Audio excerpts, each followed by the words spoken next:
Ladies and gentlemen, boys and girls, it's about that time. Episode 56 of From the Sidelines. We're gonna jump right on into this because we got some stuff to talk about. We got a cool guest tonight. Face not all you guys may be familiar with, but he is a retired pro, so put some respect on this man's name. We'll bring him in just a second, but before we do that, I gotta intro our hosts. Let's go to Brando tonight. He's over there all sharp and clear. What's up, Brando? How you doing down there, man? I'm good. You know, we survived another hurricane. Yep. We've now survived one on each Both coast, coasts. and you know, I mean, who else could say that? Just paintball player things. You know what I mean? I guess so. I mean, we're kings. We're kings. We're kings. Well, and let's bring in our other king on the show. We got Mr. Steven Hatch. You know he's always here. Trimmed up the mold a little bit. It's looking good, bro. Yep. Got a little haircut. You know, feeling good. You know, back-to-back hurricane champs. So it's pretty easy out here, honestly. Back. Surviving. We got it, bro. Hatch, how long is your hair? Dude, it was like, sorry, buddy. Holy Nikes, bro. It was so, you're good. It was so long, like it was hanging out of my balaclava, like out of the back. Damn, bro. It had some flow to it. Before we get to our guest who just piped up a little bit there, we'll give you guys his name in just a second here, but I gotta talk about our sponsors real quick before we get into it. We gotta give a little shout out to NECTR Energy, NECTR.energy. That's the website. You can go get some more information about that. I'm gonna be throwing one of those in a second. The little energy pouch gets you energized, ready to go through your day, and it's a great product. We appreciate them. Use code MafiaProductions over there if you want to get a little discount and free shipping, and we'll be talking more about them later on in the show.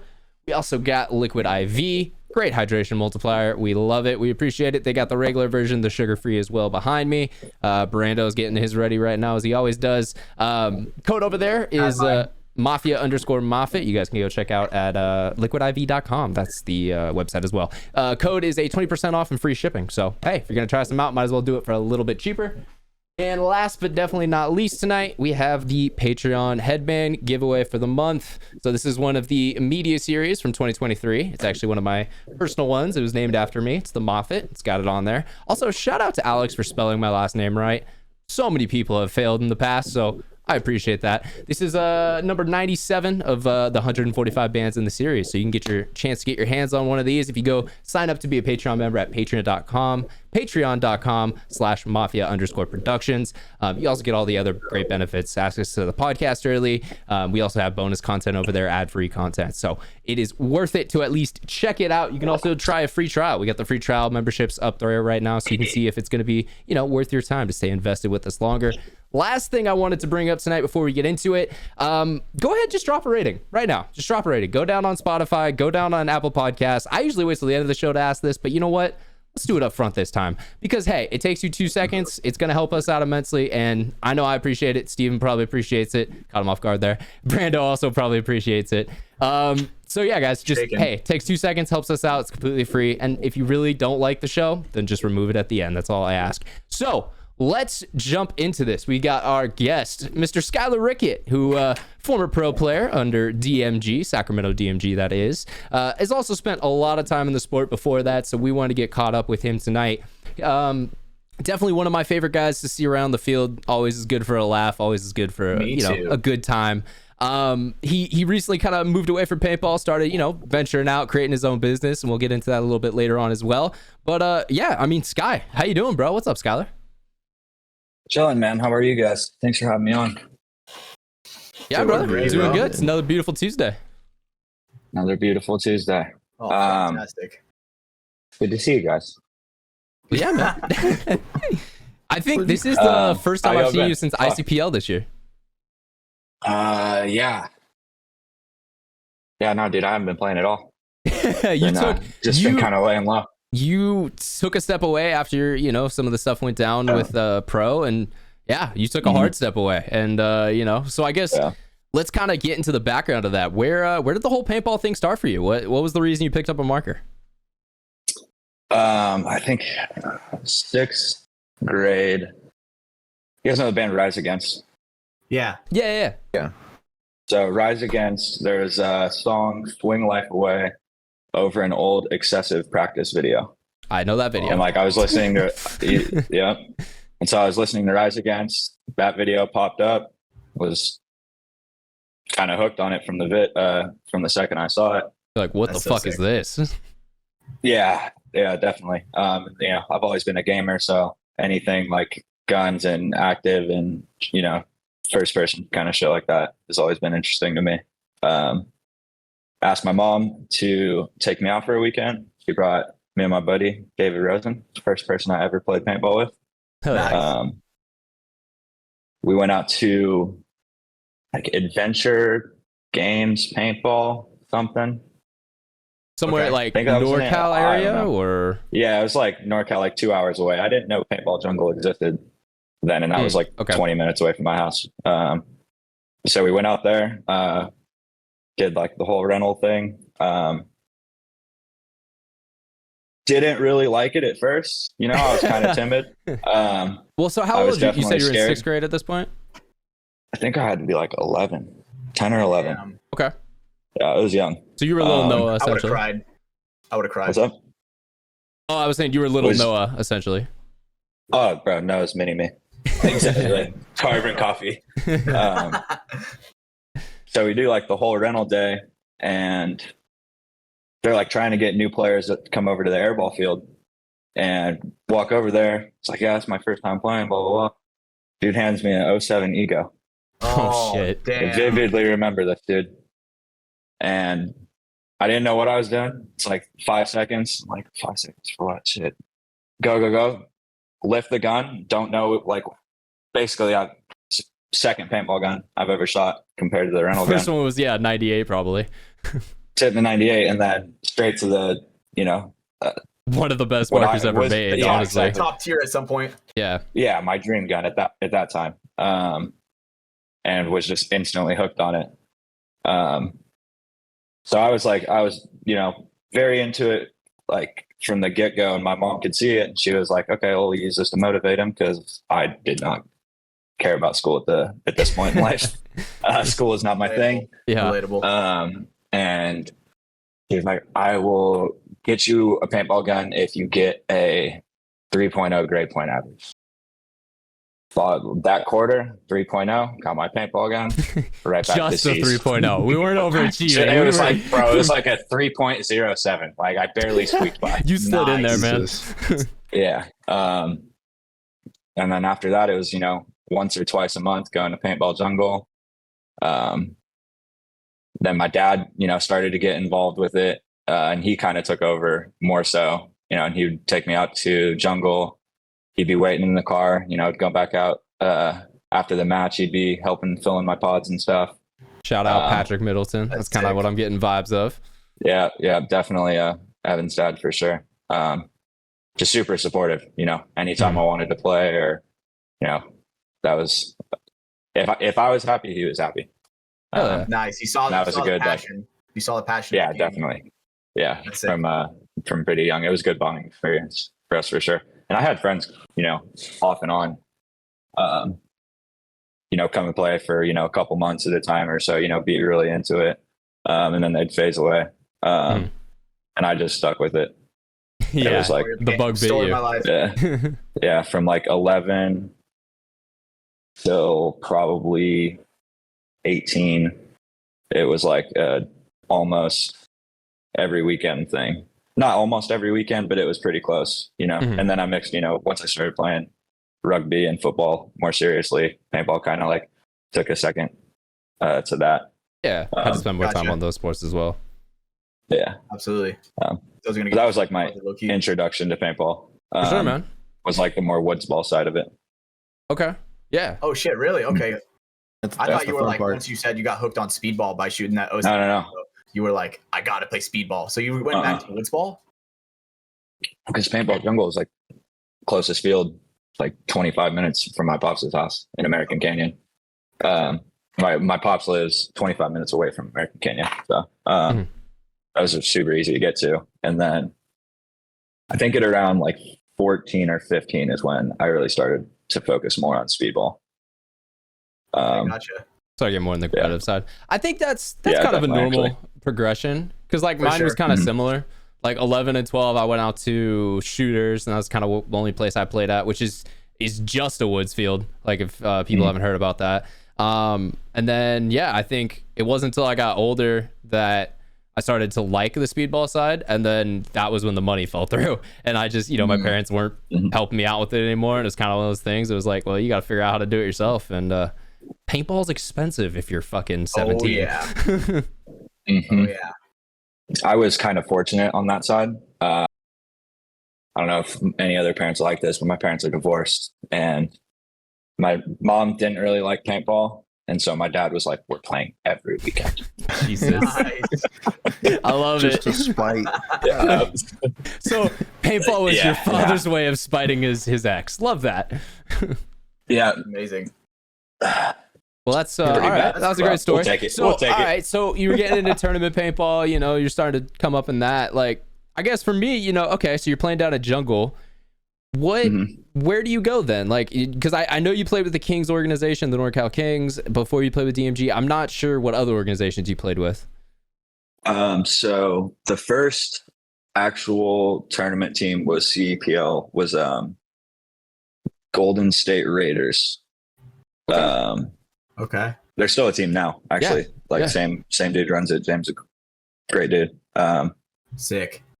From there, went to Sacramento Outlaws. That team broke apart, and then the team I really stuck with for a long time was NorCal Hustle. And that was probably for almost all of my high school years. Nice. What divisions were you playing with them? We got up to D4 on Outlaws, switched over to D4 with Hustle. And then we just never really took it more seriously than that by the time I was getting like ready to go, like after I was graduating high school. Okay. Was there a Kind of break took for a step you? back. I was Yeah. The break was, so after high school, I wasn't going to college. I was moving to England to play rugby for a men's team, kind of like Newcastle area. All right. Casual flex. Pulls that out. Yeah. Nice. Something Well, I never knew about this guy. So Joe Siciliani, Love that guy. one of like Shout good out friends. Joe. So the weekend before I'm flying to England, Joe's mom has like a whole barbecue for me at their house. Like two teams, like Classic, NorCal Classic, and Hustle were all there. So like wish me awake, because that was kind of going to be like, it for me for paintball for a while. Yeah. I go to England and I'm trying to move there for like about a year. So I'm going to need a traveling visa. Oh, okay. Yeah. So Gotcha. I'm 18 at the time, not the most responsible person. I don't fill out the visa paperwork properly. Get denied for my visa. So Shit. the president of the rugby club was like, okay, well, come over, say you're traveling, we'll figure it out once you get here. Didn't work out. Shit. Yeah, that doesn't sound like good legal advice. No. Damn. So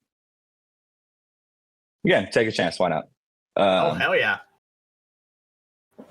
not, So my buddy Antonio is also headed out the same way. We're going to go play for the same club. Mhm. He has a European passport as well. So he can just That's scoot a right flex, on through. yeah. He can just be totally fine. So I hit him up and was like, hey, is there any problems? Like how am I going to get to you? And he's like, I'll be at the airport waiting for you or something like that. We land in Newcastle. I get off the plane and, going through security or whatever. And like some people are like really getting grilled with questions and I don't have answers. Like I have my buddy Antonio, who's already at the rugby club, the president's number, and that's it. So you go through their customs and they're asking, what's your travel itinerary? Where are you staying? How long are you staying there? When are you leaving? I don't have any of this. All I have is I'm traveling. You're a red flag, bro. My friend's I'm a picking me up. walking red flag. Exactly. Oh, I didn't have anything. This was like, I got denied for my visa like 5 days before my flight was supposed to take off. So I didn't really have an Jesus. option.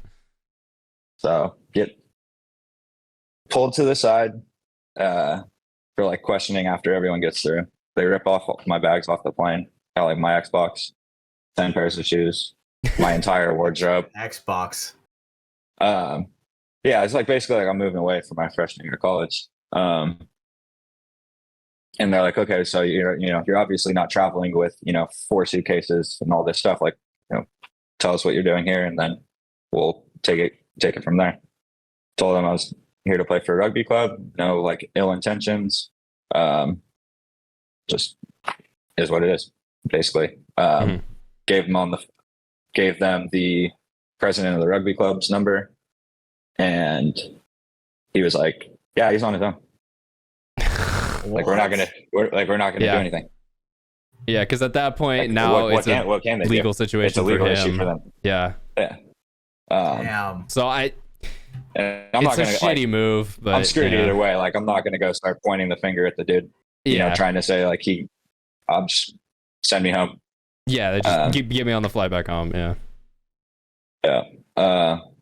Like the next flight's not for like 24 to 26 hours. Oh damn. Jesus. The following day, and that's to Denmark, and so I have to still like get on another flight from Denmark. So I got to go sit in this tiny jail cell for 19 hours. It was a solitary cell, bro. That sounds horrible. It sucked, dude. I was tweaking. Get there, they put you in, like, basically they question you and stuff, and they like ask me like, are you a violent person? Blah blah blah. Do we have any reason to worry about you? No. Okay, well, we're gonna have to put you in this holding cell, tiny. The floor is concrete, and there's like a little foam mattress, like 2 inches thick. Light doesn't turn off. No window on the door, and there's a sink, toilet, and a button on the wall for like request assistance or whatever. But if you hit this button, it's like a loud, blaring siren. Yeah, it's like, I swear they you just better like, be having they a don't heart want you to attack. hit. Yeah, Bro, I hit it once, and I asked for a book because I was just like, I'm losing my mind, dude. Like 3 hours in of nothing, just the like sitting 4 there. walls. Yeah. God. Asking for a book. Hit it again, like probably 20 minutes later. I don't even remember what I was asking for, bro. They didn't come for an hour and a half. It felt like don't hit the button again. I got the memo. So, yeah. Got sent back to Denmark after 19 hours, and then from Denmark back home, and then I was at practice the following weekend. Nice. You're like, fuck it. All right, I guess I'm playing paintball now. Back to paintball. Yep. For sure. So, okay. It's that easy. I guess I'm a little confused. What country were you going to? Was it England? Yeah, I was moving to England. Moving to England. To play Okay, in so they Newcastle. sent you back Yeah. through Denmark? They were like, just get them the fuck Yeah, out of so- our country. Yeah, so basically the flight, like the most available flight that I could take to get back with a connecting flight back to the US, I back see. to SFO, was from there. Actually worked out nice 'cause, I was pissed. I hadn't gotten any sleep. There's a Hilton attached like to the airport. It's like a Hilton or a Marriott. I'm In, calling my dad. yeah. I'm like, it's like, hey, like none of my shit works. Phone is like maybe 25%, because it's just sitting in a box. Oh, and like, like- I'm guessing your outlets and shit don't work for the European standard. No, like, I don't have shit, bro. I don't have Yeah. anything. Yeah. Like the So you most can't charge your phone ill-prepared at this person. point. No, dude, I have nothing. Yeah, so go to the Hilton. The only room they have is like 450, and I'm like, I'm gonna be there for 12 hours. My dad was like, book it. Like you've had a shit day. It was a nice room, but It was a nice Nice. room. Yeah, for 10 hours. it was a nice room. But Compared to that 2-inch foam mattress, for sure. oh, I Is felt this- like a king. Is this a Hilton in Denmark? It's like attached to the airport. Okay. Like they have like a little walkway going in between. Gotcha. But if you, I'm guessing you'd have to go through like their customs or whatever if you wanted to get out of the airport, right? Mhm. Yeah. Okay. Because I know there Alright, are fair. international airports like that have hotels like that are still within the considered like international zone. Like I don't know how they say it, but I've seen that before. I don't know if SFO has one, but I think it was maybe fucking what was it called? Heathrow, the European airport, the like London airport. because I flew in there when I was young, and I remember before you went through customs, there was some type of connecting hotel property that like, you know, you could go to, and I think they even like had a different wing or something that they would station people in that was like, you know, more cordoned off or something, so they couldn't like, you know, just come into the country that way.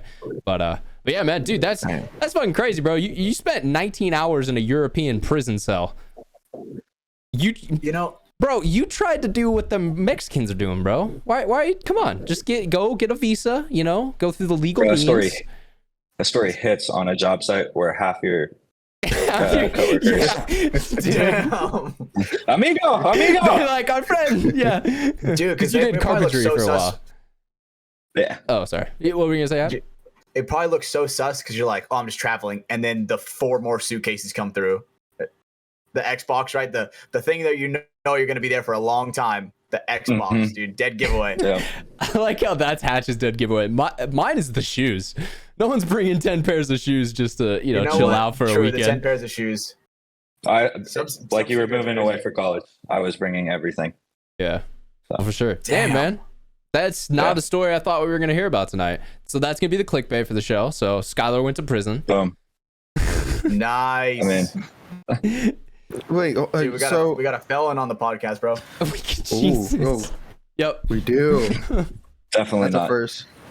No. But so I guess question, because of all this, and maybe Brandon was going the same place. I'll let you ask yours in a second. Can you enter back into Europe now? I couldn't enter England, I think, for 5 years after that. Damn. And that was when I was 18, 20. So okay. So been good for 3 years. Yeah. So just, don't go back. A couple more years, then you can go, I don't know, play an event over there. Go back with some answers. Yeah. Go back with some answers at least. With some answers. You try to find the same customs agent. Rugby team. Yeah, to say I'm here for a rugby team again. I remember exactly what the guy looks like. Seared into your memory, bro. Well, Brandon, traumatizing. What were you gonna say, Brando? I'm sorry, I cut you off there, bro. I want to know how you got this connection with rugby over there. Like, what was it like? Kind of senior just year, a generational talent, like raw talent. Senior year of high school, we did a rugby tour. My grade and the grade below me, it's like the varsity takes a rugby tour to Europe or Hawaii, South America. They kind of change the location up every year. Okay. So we did that. Guess I played okay enough to. So you guys went to like go play like an exhibition game against, like a school over there or something like that. So we did 2 teams in England and then 1 in Scotland. Dude, that's sick, bro. It's different, bro. It's different over there. Yeah. I wonder. Well, because it's funny. So like you could go to different places. So Europe's probably pretty bad, but dude, I have to imagine like going to South Africa to like go play. You're just asking to get killed. Yeah. Like rugby is life there. South Africa, New Zealand, Australia. Yeah. A couple of the oceanic like countries, but yeah, man, Samoa. We had so like rugby club, we had 3 brothers join. It was in like middle school. They all came over from England, and these boys were nasty. They were different. Gotcha, bro. They just all of them, all different ages. The youngest one was in my grade.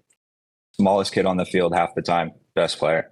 Like no, from like a no violence standpoint, or just like a speed, agility, like. No, just they're from England, and the way they play the game, like, it's such a higher level than we are.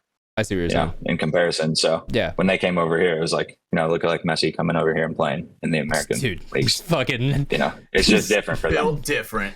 Yeah. No, that doesn't make sense. Some of the sports that we don't really, I don't want to say care about, but we don't put as much investment into, because at like the same time, let's take the Chiefs versus whoever the best European, American football team is. And I feel like I kind of know what the answer to that game's going to be. But, you give them our 7-on-7 rugby team. Well, all right. That's a completely different story. Mm-hmm. Yep. Well, for sure, man. Sick. All right. So professional athlete, globetrotter, world felon. We got it all here in Schuyler Rickett tonight.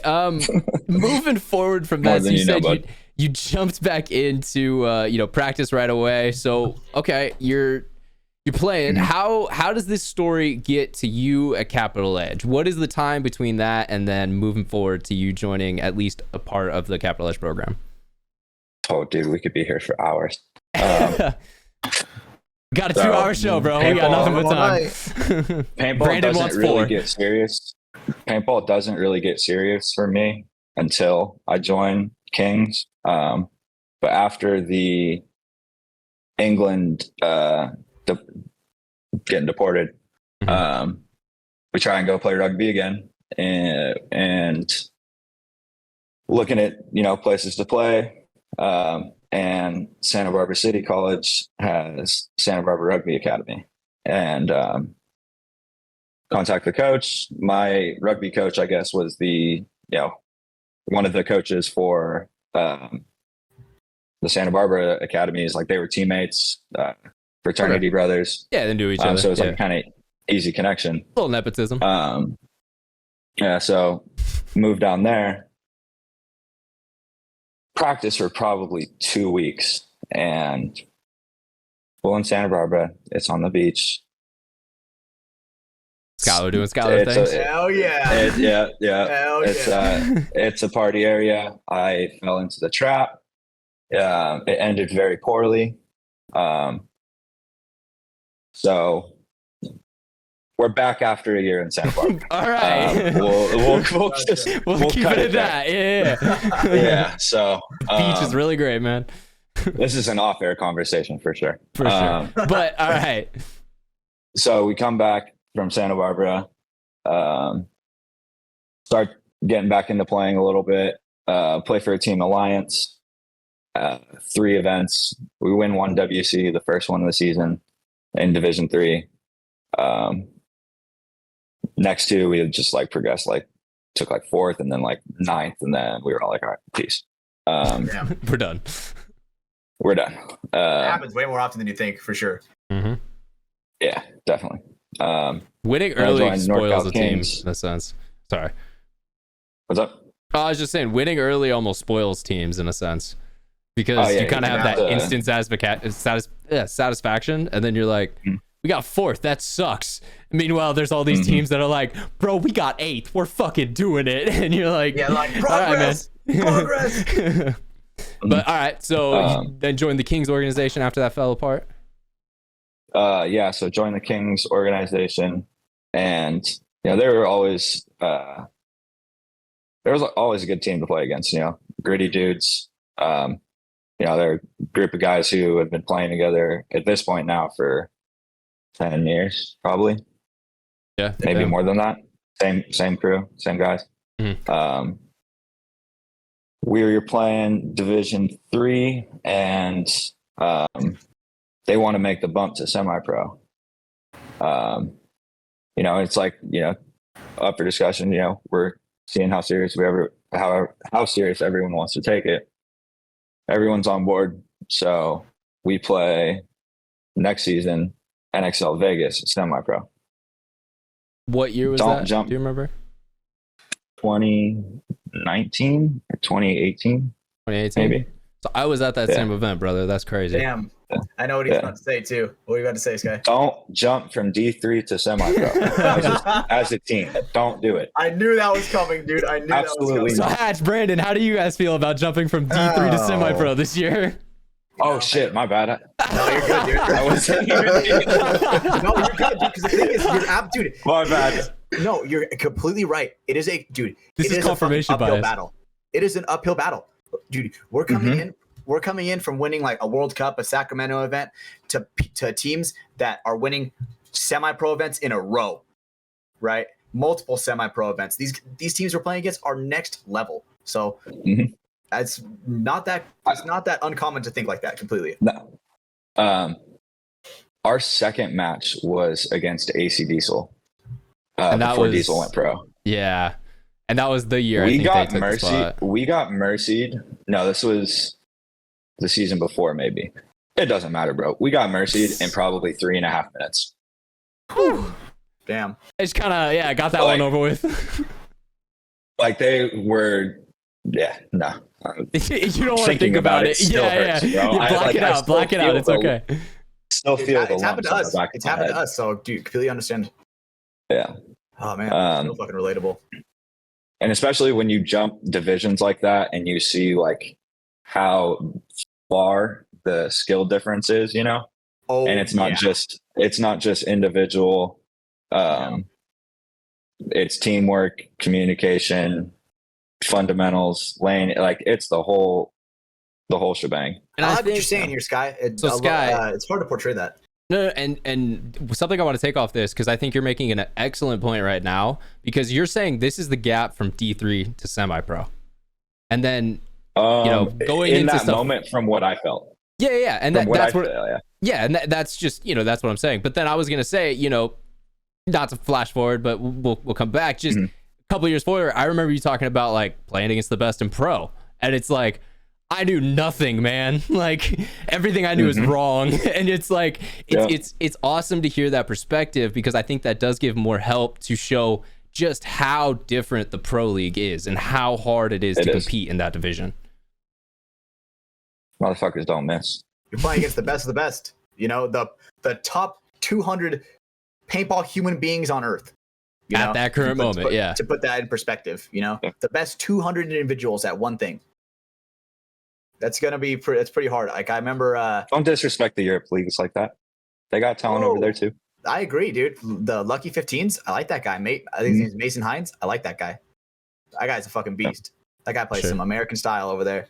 So okay, but I thought that was an amazing point to relate that, because I don't look, if you're out there playing D5, do not think you are going to be playing pro within 5 years. Just don't. And there's some guys who do that jump, but those guys are insane athletes that are just ridiculous.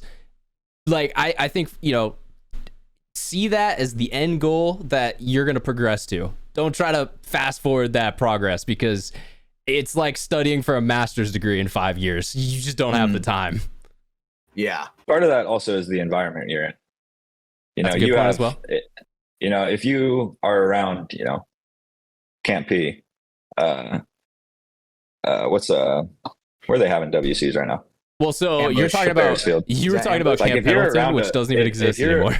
Well, no, just in a way, like those heavily paintball central areas, PB Fit. Yeah. Florida, anywhere where CFP. paintball has a very strong tournament scene, you'll have a better opportunity to climb the ranks, especially if there's a camp, like DMG, that has, teams from the lowest division, 3-man, your first day of playing, to, pro division.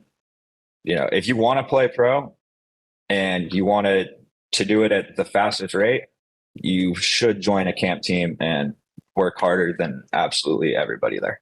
Without a doubt. And I feel like that's what we all three did. Yeah, no, you guys are kind of proof of that a little bit. I'm gonna be honest, dude. When I remember seeing Sky, when Sky got bumped up, there was a different breed of Sky, dude. Like looking Sky in the eyes at that point in time, he was so serious about the game. He's like, dude, I just need to focus right now. I was obsessed. Yeah, and I think learning about your story with professional sports before paintball, I think that explains a lot of it, because I didn't know that before this conversation tonight. Whoa! I did not play professional rugby. Well, no, but you were on the way. I think it's the same thing as any type of athlete that then goes to play D1 sports. It's different, and it takes a different commitment and all that stuff. But you also have to have this different type of drive, and so I think that's something that I noticed in you, but I just didn't really ever know where it came from. I just thought you were like a really strong competitor, and yeah, it makes sense. You had to fight it out in a really tough sport for a lot of years to kind of hopefully gain some respect, and unfortunately it fell short. But yeah, I think that drive within you is definitely something that people should kind of take from you. People who've met you, people who've seen you at the field during practice, during the tournaments when you're still around. Like that's why Sky advanced and why he got to where he wanted to go. It's because he wanted to try really fucking hard. He inspired me so much, because now look at me. His jersey's on the wall. He was my teammate at one point, and I remember there were tournaments where I wouldn't get very many spins, and Sky would come up to me and be like, "Dude, you need to stop that fucking shit. You need to get better. You're falling behind. You need to get better." And dude, that shit. Damn, bro, makes me feel like an asshole. No, dude, not at all. Not at all. I think it was in constructive criticism. I was like, hey man, if you want to get better, you gotta bust ass to get better, you know? Like, Without don't doubt. fake it. And that's what he was telling me. No. And it got to the point where I'm like, dude, like, do I just want to fucking sit here and just fucking stay the same, right? Because I kept seeing my teammates get picked up to that next level, right? So I'm like, dude, fuck, I want that. I want to be him, bro. I'm trying to be him. So You're not eventually, him. You're not him. Huh? I'm trying, bro. I'm trying. But you know, maybe one day You'll be him one of these days. And even with a ton of work and like paintball is a sport of so many variables, the right place at the right time, something doesn't go your way, you know, like you're at a practice, you don't show up or you're not playing good, somebody else is playing good, they take your spot, they run away with it, you know, you take a back seat, it happens. The level of commitment to play at the pro level and succeed, you have to put in years and you have to be outworking the guys who have been there for 10 to 15 years plus, you know? And I think there's no, realistically, man, until they retire, there might not be, you know, catching them in a way. I don't know, but it's a kind of valid point. Like people who just have 20 years pro experience at this point, it's like, okay, I don't know how I'm going to catch up to that. Like, how do I do that in 5? Or like, you know, how do I get that same type of experience and just time in a gunfight? I mean, I feel like the same pro players have been winning the events for the last, as long as I can remember. Yeah. Last year it's been the same like 4 people or same 5 people in Dynasty, except I mean, aside from Dynasty just teeing off on everybody. Yeah. And then also, like, you know, the damage guys, they're always names. kind of a close second. You got the impact group, who's like a solid core of dudes who've been around since, like, you know, a long time ago. Like, paintball it's kind of old. And I think that is a problem we're having a little bit, is a majority of our professional players are getting up there. Like, Thomas is no longer a 20-year-old dude. Like, he's a father of like 5 or 6 or something at this point. Like, he, you know, he's a whole family. He's way more going on in his life. He's got his own paintball team. He's crafting his own. Exactly. So it's like, you know, it's crazy that guy, you know, yeah, he still goes out there and has some pretty crazy points, and you're like, damn, okay. Like, yeah, but makes him look like he's like fresh 18 again, you know, running down the snake, just full send and getting 5 packs, because it still happens. The guy's really freaking good, and the guy and there's a lot of examples like that. Like, he's just an easy name to pick, but there's a lot of examples of guys like that who just, you know, like, I mean, Corey Field's probably another great run. It's been in the game for a long time, and it's just, you know, it's just solid player. I mean, look at Thomas Taylor baited me at a World Cup. Yep. I know exactly what clip you're talking about. No. I still think about it. Before you go to bed at night, you just kind of see the whole thing on your ceiling. You're like, fuck. Fucking hate Mohawks. Yeah. Every time I see a Mohawk, you just get like uncontrollable rage. Cringe. not really, but I do think about it. Absolutely. For sure, bro. Yeah. Well, I think so you were going on a good point there, and I think that does relate back. You know, you've taken years to get to that, you know, step. So like, what was your journey? You came over to the DMG camp. How, you know, what in the camp even did you do? How many years did it take there? What was, you know, the teams that you played on? So from Kings, Joe Siciliani and I both came and tried out for DMG at the same time. It wasn't even really a tryout. Hatch was like one of the first people I met there. Yeah. And we kind of asked, like, what's the scene? You know, who's like, what teams need people? Are there any teams? And I guess, Hatch, you probably know your guys' situation a little bit better. Yeah, we definitely at the time we sucked straight up. No, not like, but just like players wise, like you only had like 4 people, right? Yeah, we had like a solid like 5 consistent guys, right? But obviously that's not enough to take to a paintball event, right? You need like 7 deep, like minimum, right? Yeah. And then when we bring just to pay for it, yeah, just to even pay for it, right? But if we bring Sky and Joe over, those are 2 no joke heavy hitters. Those guys were on a different level than we were, because they played at a way higher level. Like that one, I honestly, I remember hearing about NorCal Kings bumping up to semi-pro. Sorry to cut in, just real quick question, Hatch. What division was this at the time? Because I don't have that D3. context. This was D3. Okay. So, what was I talking about? Heavy hitters for D3. Him coming over from the Kings. Right? And, so I remember hearing like the NorCal Kings like making that bump from D3 to semi-pro. And obviously when you hear something like that, it's like, damn, that's going to be hard. Right. And then obviously they get smoked. Relatable. So Hey man, we beat Wild Dogs. Beat Wild Dogs, VG, motherfucker, bro. Last game of the event, bro. We went nuts. Sent it. Got nothing to lose, brother. Got nothing to lose. Guys, we are 0-3. It cannot get worse. It literally can't. So fuck it. So, the captain of the team, he pulled a 1v5. The current captain on Kings right now pulled a 1v5 to In like that save match? that match. That's Yes, crazy. bro. It was Holy shit. It was ridiculous, man. damn. Yeah. I can't even. I would have been going crazy in the pits. Oh, dude. Yeah. Bro, it was nuts. Damn. Different. Sick. But yeah, so you come over, you start playing with D3. You were playing with Hash. Who was else on that team? I'm not Zach sure. Shoemaker was there. Absolutely. Cedar. Calvin. Cedar. Was Calvin on the team then? Mm-hmm.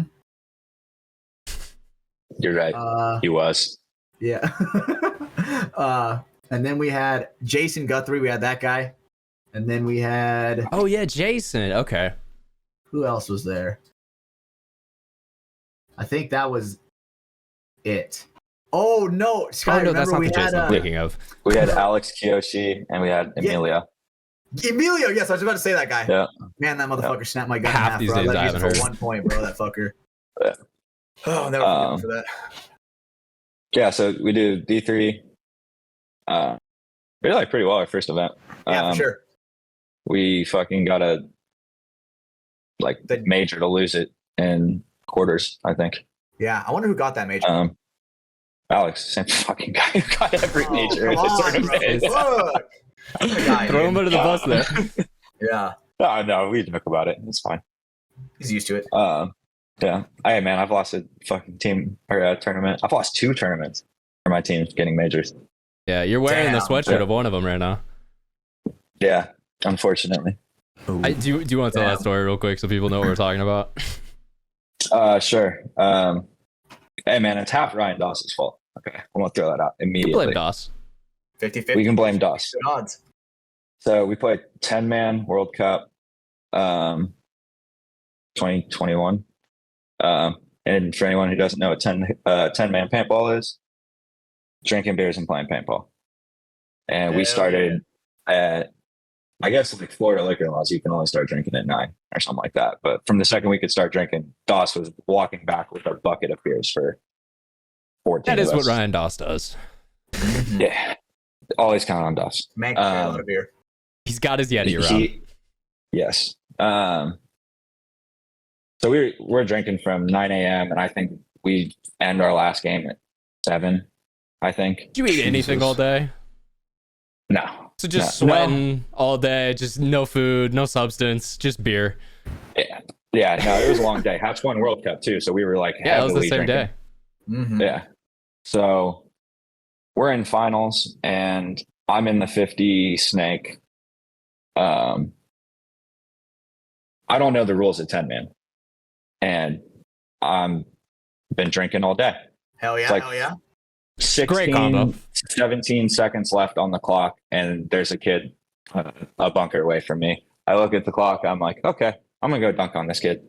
Yep. Go out, start to jump at him. He pops the top, shoots me.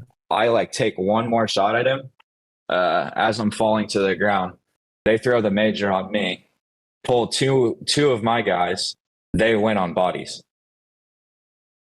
Yeah, if I just so sat and there that's the part I don't think you yeah, explained. So that was 10-man, the way if they don't have Yeah. OT for 10 minute NXL, so if it goes to time, they just do it based Goes off by body bodies. points. Yeah, they go by shit. bodies. So if Sky just stayed in his bunker and stayed alive for those 13 seconds, they would have won on bodies. But since he drew the major, they lost bodies and then we're down. Fuck. Yeah. Damn. Do people calculate that in the pits? Like, oh my god, if we just have 7 alive, dude, we'll win this shit.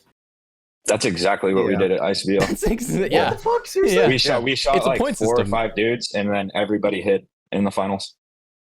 Yeah, don't Yeah, die. because they knew Don't fucking die. Aftershock Don't die. could not get enough points at that point. Like essentially at that point you could only lose. So you knew you done what you needed to win. So if anything went wrong, then you're just losing. No. Damn. That's why 10 We man were scoring hiding for sucks. so long.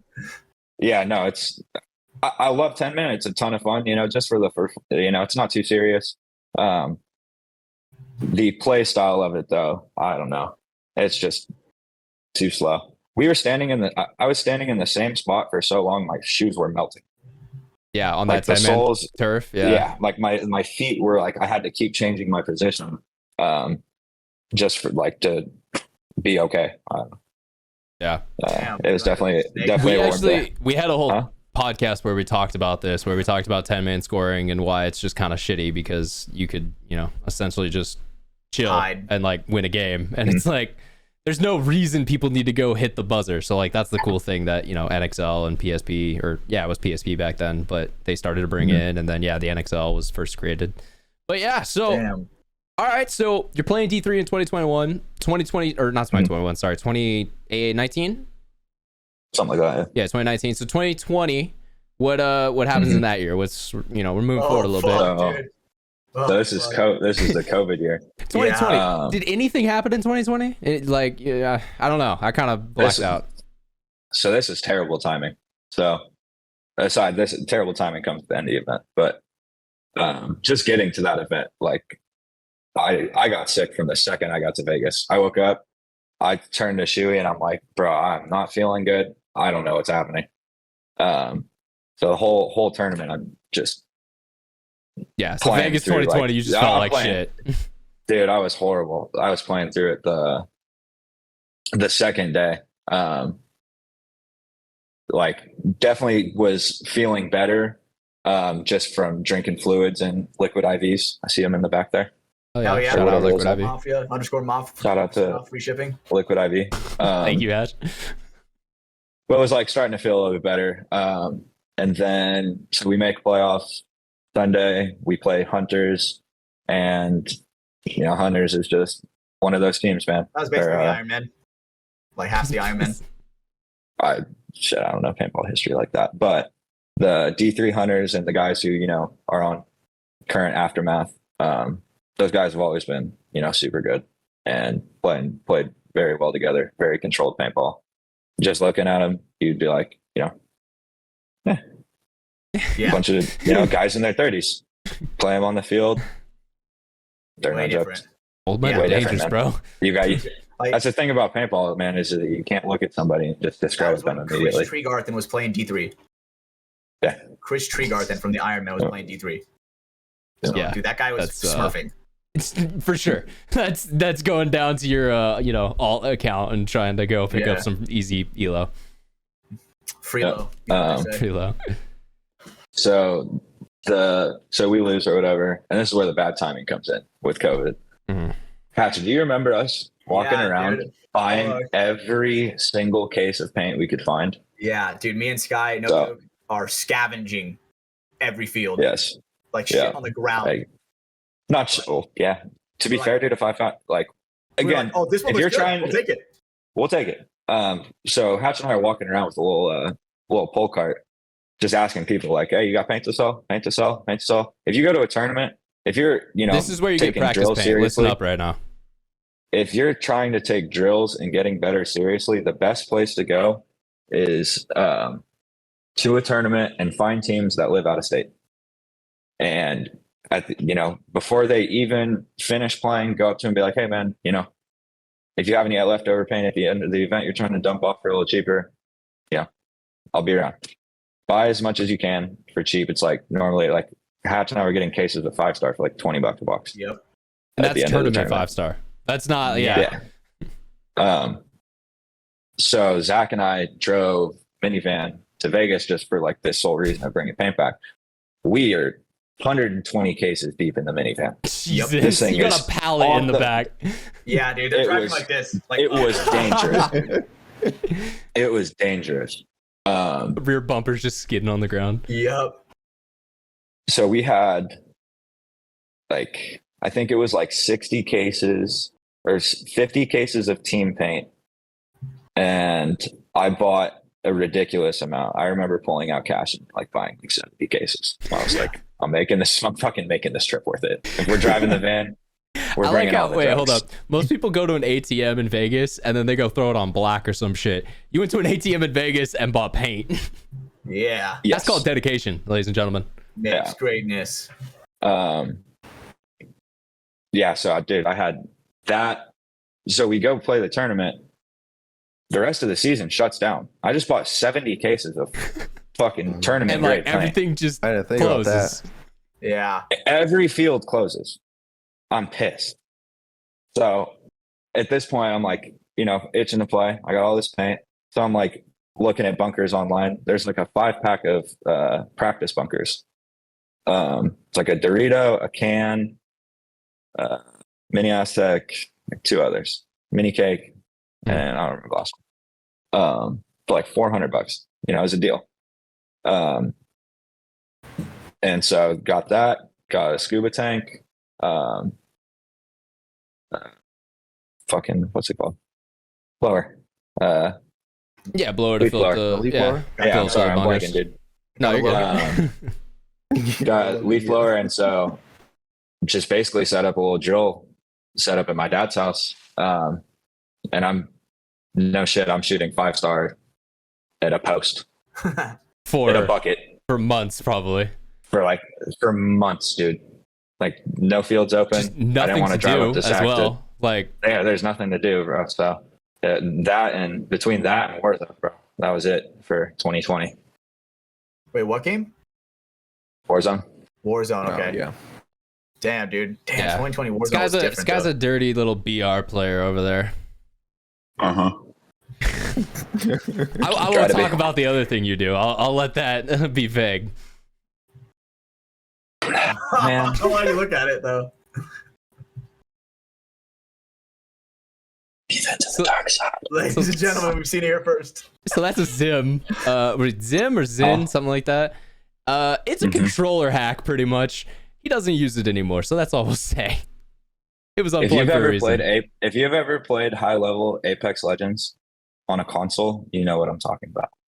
I don't need to say he anything doesn't even else. say, okay. That's all we need Luckily, to a know. lot of our listeners are high-level Apex players on console. Luckily, Exactly, so. exactly. So they all get it.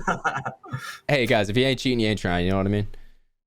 It's not cheating, bro. It's bending. Bending the rules a little bit. Bend, not break. Yeah, that's a good point. It's just like unscrewing your barrel and then screwing it back on, trying to get the extra Enhancing couple your gaming FPS. experience. Yeah. Mhm. It's like I can just see him through walls. It's not like it's shooting them in Goddamn, the head for me. Brandon's still here? I thought you were No. frozen, bro. Again. Dude, I thought you Slightly. took a nap halfway through in your little bunk bed fortress behind you. Damn, dude. Let's not talk about the bunk beds yet. Okay, we'll save it for hold up later. on the bunk beds, the stepbrother bunk Nice. beds. But yeah, bro, so all right, 2020, you dedicated your life pretty much essentially to Warzone and paintball. What else was there to do, man? I don't blame you.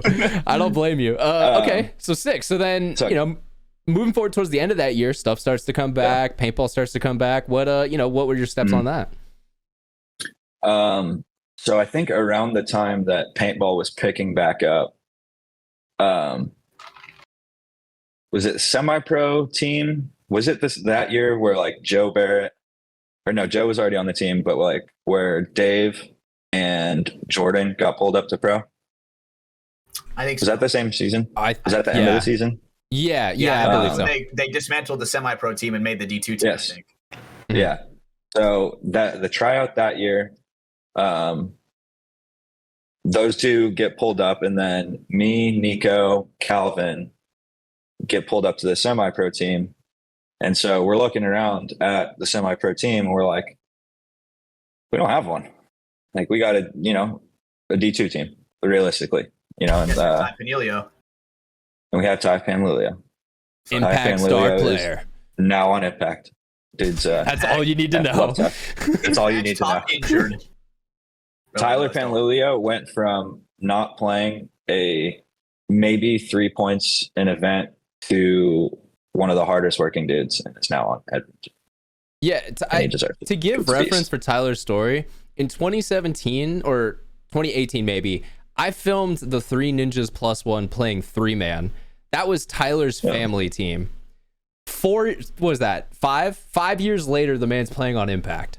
You see what happens when Didn't you just say you couldn't make pro in 5 years? And remember when I said there's a couple exceptions? He's one of them. And he Yeah, did when everything you're you said surrounded. as well. He was in the right place, surrounded by the right people, learning the right way to play paintball. in a camp, Boom. being And of course, mentored there's by no Dave Baines. right way to play paintball, but there is kind of a wrong way. Like, you see a lot of these lower division teams kind of just You headbutt paintballs. have problems or, not have communication, not understand how to break down layouts, stuff like that. So, yeah, no, that's how you have to do it if you want to be that guy.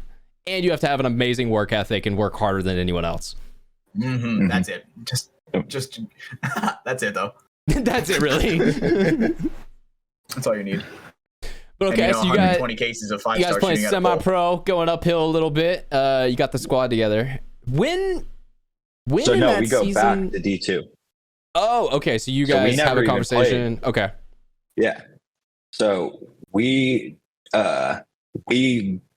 formed semi-pro team, with the intention. I think we played like 3 weeks with the intention that we were going to play semi-pro, but forming a new team, like none of us had really played together. And that's just a hard division to jump into. If you have a bunch of talented players, you can make it in semi-pro, but a good way to start is play an event or two in D2, if you're serious about it, and then jump up. Which is the way, I think, again, I'm not talking about you guys. No, you're good. But, Just jumps right into it. Just jump right into it. You'll be fine. I backflipped into it, not gonna lie. and so we played the first event in Texas, get absolutely mopped. And then we just had the first 2-3 events were pretty humbling. I remember You guys coming enjoying back paintball from the for a while. Texas event. Because that was right after I got back into the game, and there wasn't a lot of high hopes set after that event. Yeah. It didn't turn around until Philly. I remember. Philly was our first event of like Farmville. That was Farmville. the Farmville Open. Premier League grass. For sure. Premier League grass. Yeah. Cornrows. Same thing. Yeah. And that was the event so Joe had quit for a while and came back to play just Philly. Nico and I flopped on Snake. Nico switched to the 2, I switched to the 1. And then we had Danny McClinton That join guy's the a team. beast. That guy's a beast. Danny McClinton is beast. Don't fuck with that guy. He'll shave some ice. I felt really confident in the handshakes after the matches with Danny and Doss behind me. I won't lie. That's all funny. Danny Guy's trains like, at a UFC gym. dude, He Sky, knows what's up. you were the girlfriend. You're like, I'm fine. He'll take care of me. It's okay. Basically, I can get into a fight. No, bro. No, that's Calvin. That's Calvin. Calvin's the guy you gotta just be like, hey, buddy, Shut up. just shut up, dude. I was texting him this morning. I That's texted all him. funny. Or he texted me like 3 weeks ago. Never responded. 2 weeks ago. I never responded. I finally just texted him this morning. Like, hey, Calvin. That's Nice. how He's not Schuyler doing anything. goes. He's not. He'll He's not- take breaks. Yeah, Brand. I'm shit at replying. I mean, you I gotta really ghosted fuck with Hatch Peter for like a whole and Spawn. year. That's actually something Hey, that bro. he's a little Bro, I resentful ghosted for. everybody for like a whole year. My My heart bad. was broken, dude. And I had still to have get that away up for there. a while. I still have that up there. We just had our year anniversary. I only see ETT. I don't see my whole name. It's not me. Okay. we'll let other people decide. Yeah. For sure, man. So, all right. I'm trying to just catch up with where we're at. You guys, you're playing in Philly now. It was kind of probably the best of the year. You had Danny join in. Joe came back for the event. You and Nico Yep. were switching it up.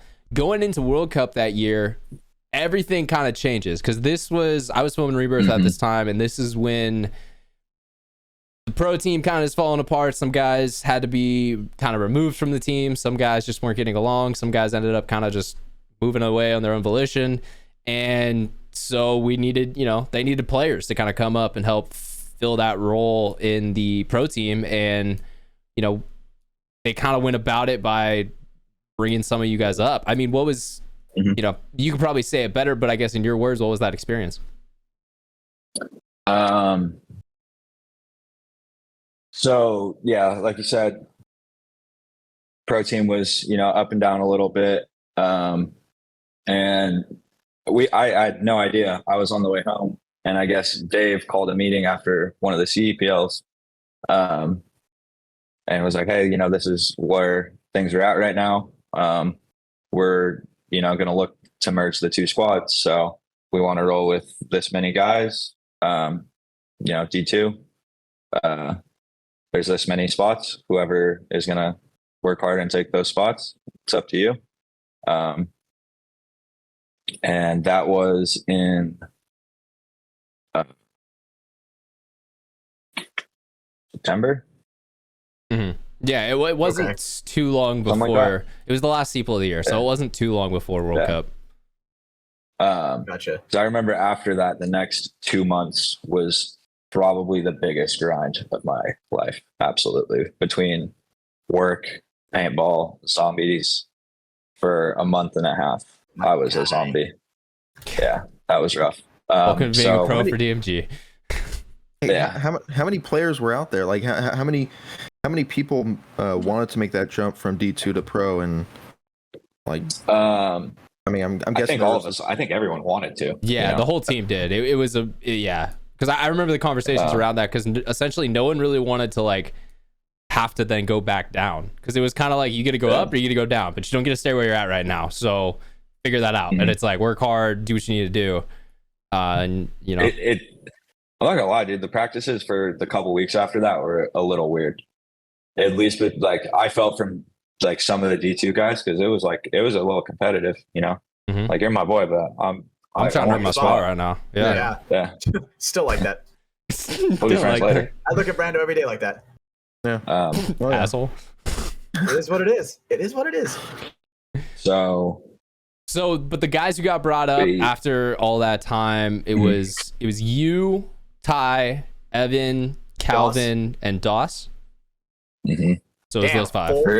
Full 5 men. Damn. Yeah.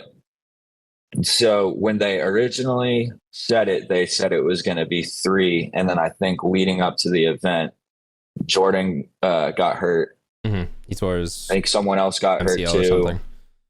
And so, and Ivan sliced his hand. I remember that. Ivan sliced his hand.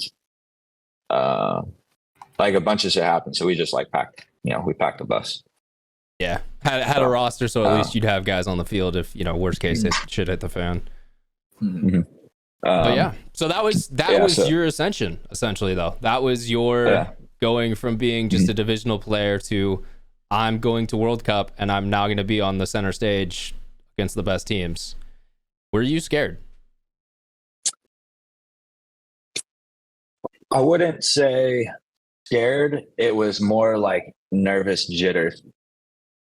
Mm-hmm. I was more nervous about, because I was playing Snake, and I'd only been playing Snake for like 3 months. Oh, okay. Like, you were a Dorito player originally? No, I was like a 2. I was a 2 and a 3. Oh, I get what you're saying though now. Okay. So you remember the video you posted of me diving into the Snake, floating down, shooting Marv, Evan? Casual. Nico was the 2 behind me, but I was the 2 for the entire season. And then I think I remember that. Yeah, it was during that practice. And then Calvin basically was like, "Yeah, you're playing the 1 now. Like, we're gonna switch you to." So my clip is what essentially stuck you in the Snake. Yeah, definitely. Nice. What a good turn of events. Yeah, so I'm like learning how to play Snake. Even like leading up to like playing Cup, like we have Dynasty and Impact scrimmages. Multiple weekends, and I'm like standing on the field and I'm watching Mouse, I'm watching Mike, I'm watching every Snake player, and I'm like, how do I do this, bro? What are these guys doing in there? I'm recording, I'm like screen recording, how these dudes are crawling, what lines they're taking, how they're diving, what their body position is like in different situations, because I'm like, I'm faking it right now. I'm not a Snake player, but I'm make it till you make it, essentially. Exactly. And so with that, like, I really started to pick it up in the gym with fitness. And that just kind of unlocked a whole new level of like playing, and that's like what Hatch said, when he's like, he's locked. But when you said I was locked in, like, that's when I was like, Yeah. That was when I noticed the difference, and I'm like, all right, this is where we lost the Sky that I knew where we would fuck around all the time, right? Now this is where we show up to practice, and it's like fucking guy shooting laser beams out of his eyes. Seriousness. Yeah, we met Six Pack Sky. We met Chad Sky. He had the big old chin walking in, man. Like ultimate chin. But that was definitely the best shape I'd ever been in, for sure. Okay, so you go to I World never Cup. played that. You go to World Cup after that. I don't remember. I think you only got a couple points or something like that, and that wasn't the expectation to go there and start. Clip, though. I saw it. You got a sick clip though. I saw it, dude. I saw it in a documentary not that long ago. It was the by Fava photo. I don't even know what clip you're talking about. Dude, no. I don't know, man. I'm like keeping up with this. Bro, I made everybody in the team watch that shit. That's hella funny. Jesus. He did. I'm serious, dude. Hatch is your biggest fanboy. If you don't understand, dude, that was a good joke. Sky, I was Sky's biggest fucking fan. I still am, even though he still ain't playing paintball. It's the reason why I have that jersey up there is because, dude, he teaches a mindset and a completely different like level of play and a different. I appreciate that, buddy. You have to have because he knows what's good. It's you can't. Obviously, he just said right. Fake it till you make it. The everything that he was fucking learning by getting from Mouse and everything, he was always an open book with me and transferring the knowledge down. And that's one thing that I always admired about Sky is because not everybody on that team would do that. And when you would get a little bit of sprinkles of hope getting that, dude, it's a different feeling, especially when it's your friend that was once your teammate. And now you see him like every once in a while out of practice, he shoots Mouse out, right? He catches Mouse slipping. And then it's like, goes down the snake, kills a couple of guys. A rarity. That's my boy, right? But the thing is, I've seen it with my eyes, with my own eyes. Yeah. So, for sure, just a big fan. You gotta ask questions. Hatch hates gatekeeping. Gatekeeping? Gatekeeping? I thought you said that. I was like, damn. No, I said gatekeeping. But no, he hates gatekeeping. So if you have info and you want to keep it to yourself, he doesn't like that. So that's what he was going on there. Closed mouths don't get fed, man. If you want to, most people in paintball are fairly approachable, like definitely feel the room out, but there's a few people, like I said, Mouse is super approachable. Frazee, Mike Urena, basically all the Dynasty guys, you go ask them a question. They're pretty straight up. That's like a law of Dynasty. You have to be a lot of the Impact guys too, they're not trying to hoard information, they're if you're genuine with the way you, yeah. If you're genuine with the way you're asking the question, like you're truthfully trying to get better, and maybe it's because, we're DMG and like they don't directly view as a threat. Like I don't know the interactions between the two teams. Like, if Dynasty Snake and Impact Snake walked up to each other, like they're not going to give each other tips, but we're kind of like a younger team. So, they were fighting for wins. You guys were fighting to stay there. It's a different conversation. Mm-hmm. Yeah. There's definitely levels. It's a great way to look at it, though. The whole, they're fighting for but matches. So that was your first pro event. Was World Cup 2021. You got out there. You got the jersey, which Ash just got hung up behind there. Or was that? Bang. That was from the next year, right? That was the 2022 jersey. Yeah, next year. Yeah, that's 22. Yeah. Yeah. So I said, Sky, when are you gonna give me a jersey? I was actually that one. The last one I have on World Cup 2021 was, so when I was 18, I was 245 pounds. Damn, bro. Yeah, unhealthy as hell. I've always fluctuated up and down my whole life. It's a toss up, bro. I don't know how I'm gonna look next year. I don't know how I'm gonna look in 5 years. Could it be a 6-pack? Could be 400 pounds. Who knows? It's really funny because I've always known Sky as like athletic, in shape Sky. So you say like 250, I'm like, what the? How? I've seen a high school photo. Yeah. So. So the infamous match. I look across the field and I see Greg Sewers, and I'm like, holy shit, dude, this is a moment. So 245, 18 years old. I messaged Greg Sewers at Map Training. Just, hey man, I'm fat. I'm trying to change it. Help me. And with Greg's help, I lost like 70 pounds. Damn. 70, Shit. 55. Yeah, so you went to total. like 170-ish around there. Yeah, J-Bo just about, dude. Shit. And so like seeing him across the field, and I was like, man, this is surreal. 6 You're years like, later, that now was the I'm fucking- dude who just gave me advice on how to lose weight, and now that's part of the reason why I'm here, and I'm about to go Yeah, definitely. not try to die to him. You know, I like six years later. I like Damn. the saying when your idols become your rivals. I like that one because it's kind of what it is, right? You're asking a guy for help on on how to get slim down, and dude, now you're literally competing against the guy that taught you how to do it.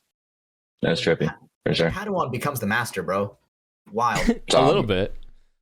Yeah, don't say master.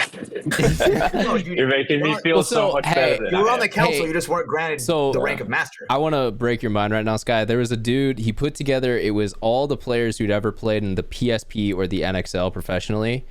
That list of names was less than 600 people, and your name is in there.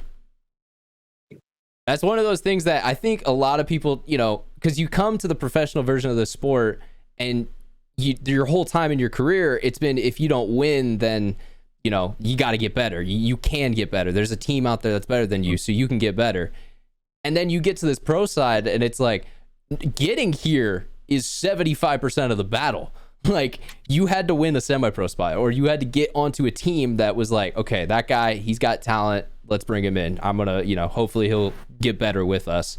So I think that is one of the things, like, there's not many people who have played the sport professionally, and there's thousands who have wanted to play it professionally. Mm. Damn, you want to know how many people played in the NBA? How many? 4,374 players have played at least a single match in the NBA. That's crazy. Because So- like, dude, how many millions of kids are like, I'm gonna be in the league one day. I'm gonna make it out of here. I'm gonna be in the league, and it's like 4,000 since what, like 1940 or something like that. Like, I don't know when the league started. What does it say? I wish they had It's the inception of scale. 1946. 1946. Okay. What were you saying, Sky? I wish they had a scale of like, out of those 600, how many is the same people playing those events for the last? Oh, so no, That's 15, it was 20 all years. it was all unique names. And what was cool is it was a thing done by MLPB, which is the Major League Paintball. And it had wins, losses, top placements, and like stuff like that on there. Really? That's Yeah. the stats. No, 100%. Like, yeah, because I remember I wanted to see like how many Colombians had been there, and because I was looking for the VG episode, and it was like VG and like 4 other guys, and it was like it wasn't much, but yeah. So it's kind of cool. I'm pretty There sure it is, I just sent it. I'm looking at it. I'm pretty sure Yeah. VG is the very last one. I'm pretty sure. I think he is The 'cause very last one. he played only like one event or something. It's but I'll throw this down in the description on the YouTube side if people want to go check this out. It's just MLB or mlpb.pbleagues.com/pro history. So yeah, that'll bring that up for you. But yeah, no, it's got a whole bunch of information on there. It's a pretty cool website. I use it now when I want to, make documentaries, write scripts, look I into think they stuff like added in that. the Millennium as well. Oh, they did? That's sick. I think okay. so. There's a So lot they of maybe adding European- more players There's a in lot there. of Europeans on here. Hell yeah. But yeah, so all right, so Sky, I mean that's kind of I would say the majority of your paintball The bulk. background. Yeah, you did Yeah. play the next year with DMG. I mean, was there anything from that 2022 season that you feel is important to bring up, or? I mean, I didn't even finish up the season. Mhm. I was just going through it with work and, paintball. Body was starting to break a little bit. For background a little bit more, I worked construction for the last 5 years, and just construction in itself beats your body down. Then you mix in paintball 2 days a weekend, no off days. There's no recovery time. It's bad. Yeah. So my shoulders were really starting to take a beating. My hands, knees. And that was like around the time where I was really not enjoying my job at all. And I was looking for other routes. We weren't really, unified as a team. I didn't really feel like the structure that was in place at the time. I didn't feel like I could contribute in the way that I felt like was going to be productive to the team without taking, so much away from my personal life and, what I was trying to accomplish. I was trying to start, this detailing business. And, I couldn't be dedicating as much time, especially if you're playing for DMG, the reffing, the zombie days, the practices, layout practices, events. Like it's a lot of work. It's a lot of events, a lot of weekends of your time dedicated to this. And this is, something that we see like Danny McClintock had to do the same thing. He loves the game and wanted to play, but realized that if he wanted to kind of start a business and get his own thing going, he unfortunately just had to step away. Yep. The hiatus, as we like to call it. But yeah, it's not retirement. You've even come back already, and not like every weekend or anything like that. But I mean, you've played events. So you came back and just won the ICPL. Dude, what a flex! Yeah, that was fun. I can't. We played WC too. Yeah, you went down with the AS Violators. Yeah. He had that clip with the friendly reload. You know what I'm saying? Said, "Yo, I got you." Yeah, you helped your boy Nico out. You're like, all that time you were behind me, bro. I got you now, bro. I was exhausted that day. Pull up. Hey, yeah, everybody's gonna have a bed, bro. I'm in a Little Mermaid bed. No, I was on the couch. Mikey and yeah, okay, fair. I would rather have the couch. The Little Mermaid bed, bro. My ankles were hanging off. Mikey is snoring next to me, like fucking on the other side of the room. Yeah, and little Mikey fit perfectly fine. Yeah, he's 5'4". Super hard worker, by the way. No way. Yeah, he actually helped me detail the trucks last weekend. Kid killed it. Oh, nice. Shout out to Mike. Look, shout out to Mikey. I can never say a single bad word about that kid's work ethic. He works absolutely insanely hard. Deserves it. Just overall cool cat. Yeah, Mike Balot. We'll give him a shout out. Shout out, brother. So essentially you just said, all right, I got to take some time away. I want to get my life in a better position. And so you started up Draco's, and that was one of the things I wanted to, to ask you about tonight. Like the inspiration for the name, for people out there who don't know, came from your dog. So I love that. But you're getting started kind of in the mobile detailing business, kind of how has that been? What's been going on in that world?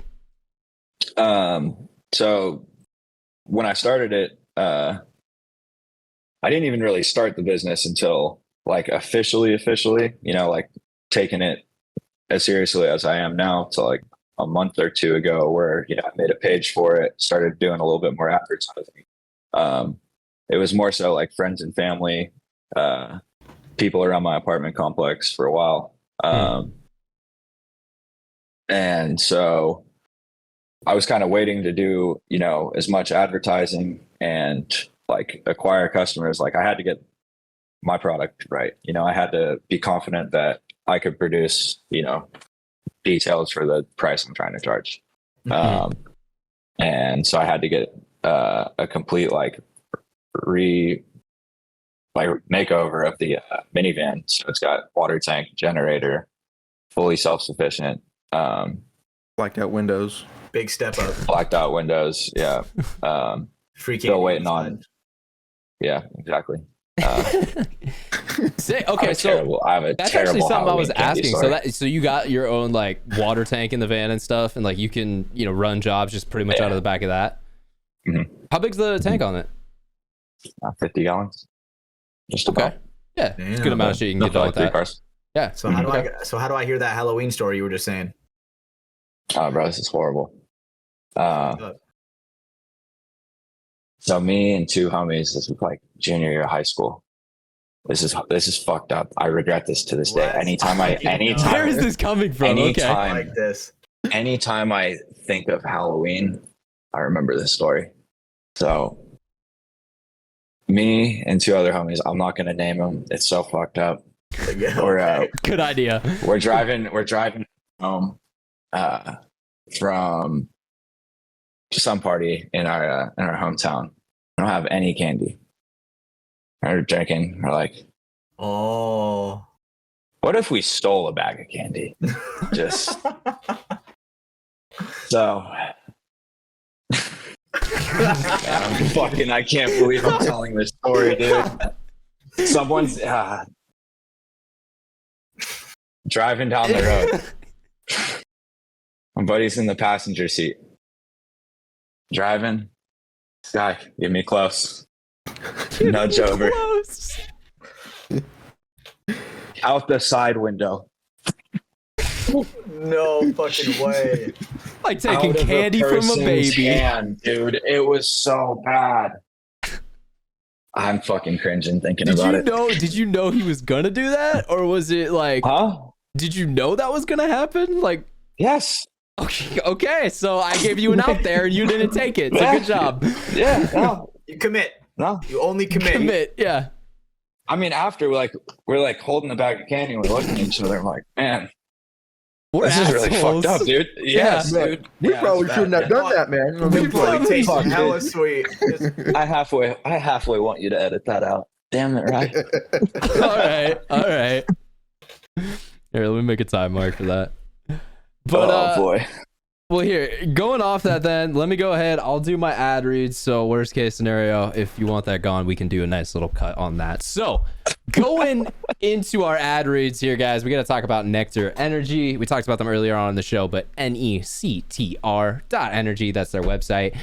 It's an awesome little pouch. So, if you guys are familiar out there with any sort of, kind of tobacco pouches, snus, Zyn, stuff like that, it's going to look similar. But the big difference in this product is there is no tobacco, there's no nicotine involved in it. The only ingredients in it, there is caffeine, some flavoring. I know there's like the mint stuff as well. They have that in there. But then the neurotropic is cognizine cetylcholine.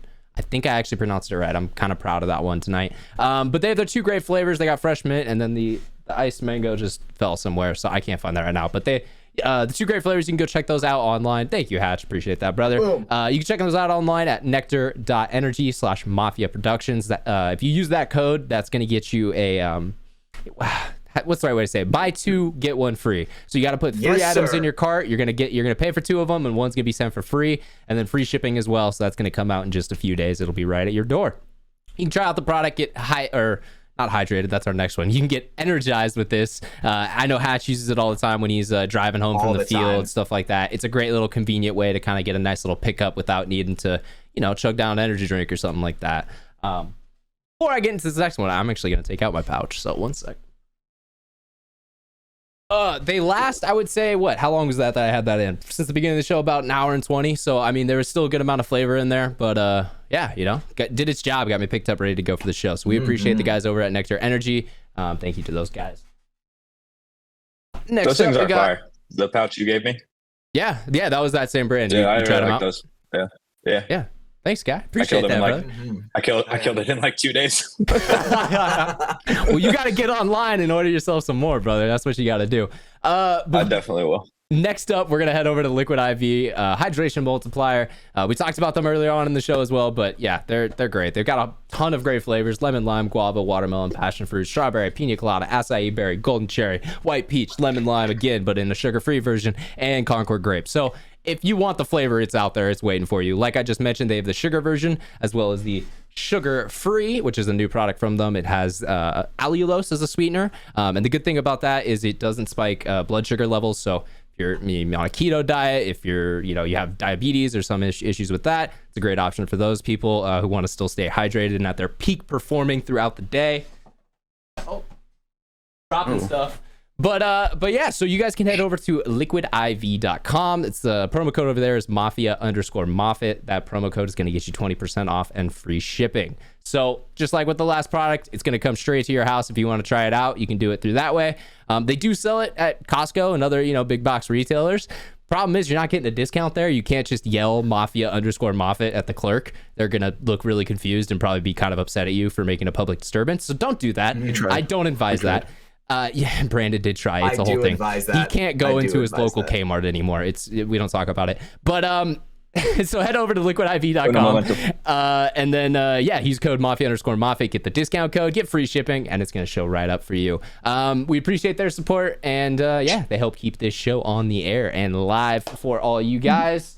Last but not least, we are a sponsor. We sponsor the show. We pay for the show in a way. So Mafia Productions Patreon, got to show it out one more time. We got the headband, trying to keep it in its original kind of seal and package and everything going on in here. So you can check it out more. I do have images of it available on the Instagram as well as on the Patreon page itself. So if you guys want to check that out over there, you can.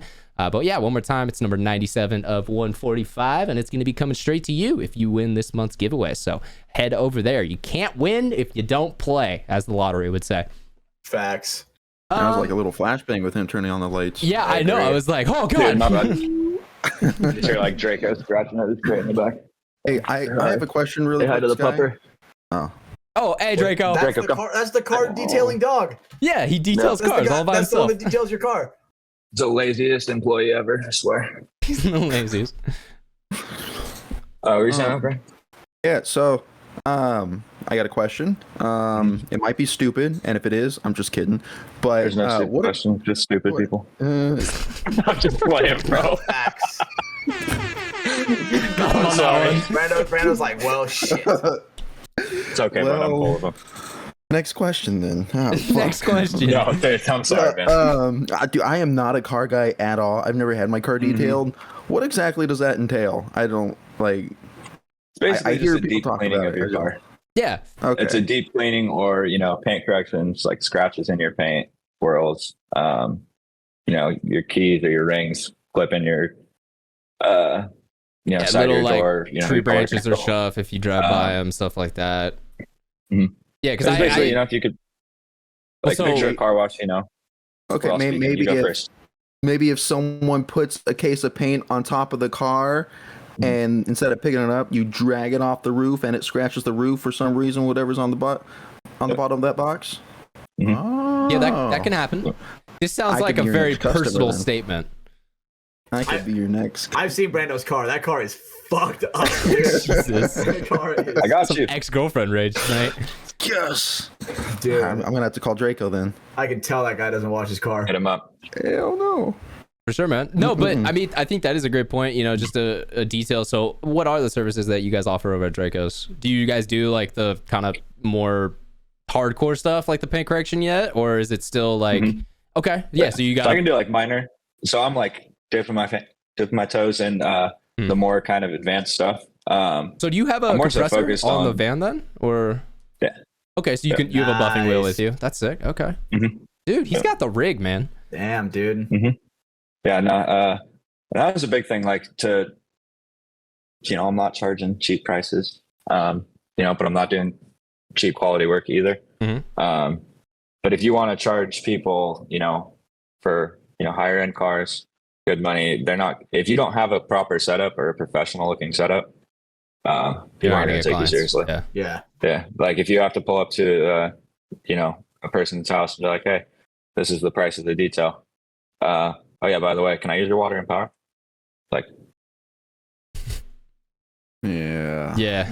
if you're just, of course, if you're just starting out, it's cool. But if you want to grow and like I see what actually, be productive at it, definitely investing in your setup is super important. Makes sense. So I mean, it's having, it's any have sort of job. You everything in need the back. right tools to do that job Yeah. correctly. Yeah, I love buying tools. I love Home Depot. Tools are yeah. great. You just spend a lot of Tools are great, man. a lot of money on them. Yeah. I mean, mine ended Yeah. up being just camera equipment, but I can write that off. But yeah, no, it still ends up getting expensive. Yeah, definitely. Oh, Well, sick, man. So you got Draco started up. You're taking a little bit of time away, but you're kind of coming back into the game every now and then, which is I think that's Yeah. cool. You're coming back on. It was funny. We had to actually delay this recording with you. Not this particular recording, but you being a guest on the show. What was that reason, Sky? Oh, I got a little chunky, bro. Yeah, you popped We're back up losing it, again. though. When I saw you at Oh, Dub yeah. C, I was like, what? That's not the Skylar I remembered. And no, bro, man, it's not but the yeah, sky, yeah. So I shot up to, when I stopped playing paintball, I was like 165. I shot up to 220 over the course of however long. I stopped working construction too. So when, I'm burning 3,000 calories about all of a at sudden construction. turning like 400. Yeah. damn. Yeah. So between, stopping construction, not playing paintball, like my motivation in the gym because I wasn't playing paintball was just like lacking. So just kind of, I like to eat. I got lazy Hell for yeah. a bit, man. I got lazy for a bit. I won't make excuses. but we're trying to get back on track now. So since that clip, I'm down like 25. Damn. Nice, dude. Congratulations, dude. Your online bullying. Yeah, That's not even what it was, but all right. Cyberbullying. I'm fine. Yeah, but I saw that clip and I was like, oof, back in the gym on Monday.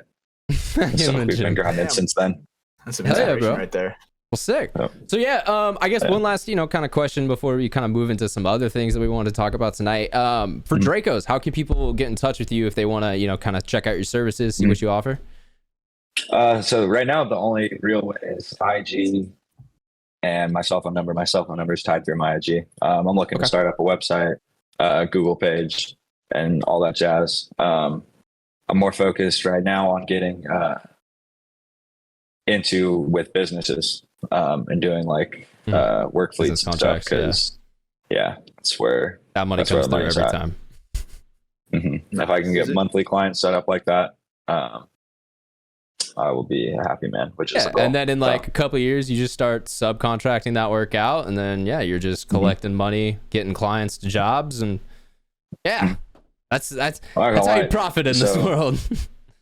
So Mikey came in and helped me on Sunday. We spent 9 hours on those trucks. Shit. Yeah.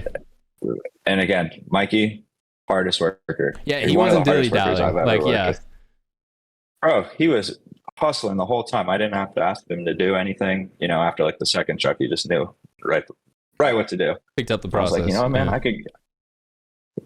could get used to this employer thing. We were there 9 hours, 45 an hour. Fucking, you did most of the work. I'm out. Damn. Like, I could get used to this. Not to say like I'm not, prepared to, put the work in, but when you see the employee side or the employer side of it, but it's also, that's just how business scale. That mindset. Because it goes from, let's just say hypothetically in the future, maybe, Mike does start to help you out on some jobs and stuff. And then, that grows to where he has his own Draco's van. And now, you can send him out on jobs, and you can send yourself out on jobs. Well, now the monthly income can instantly double just because you have more man hours available to do work. And, that is how stuff starts to expand and bring in more income, which then maybe you can buy another van, get another employee, and it just kind of, that snowball starts to happen. That's the blueprint. It's the hope. It's the hope, at least. It's gonna happen. It's not if, it's when. For sure, bro. Yeah. I'm super serious about this. Hell yeah. Nice. It's amazing, bro. Be a fully funded Draco paintball team. Draco paintball team. Yeah. And is it just your personal Instagram, or is it there's Draco? No, it's Draco's Mobile Detailing. Yeah, there is a Draco's one. I'll throw that same thing. It'll be in the description on the YouTube side. So if you're listening somewhere else and you want to get that, you can head over there.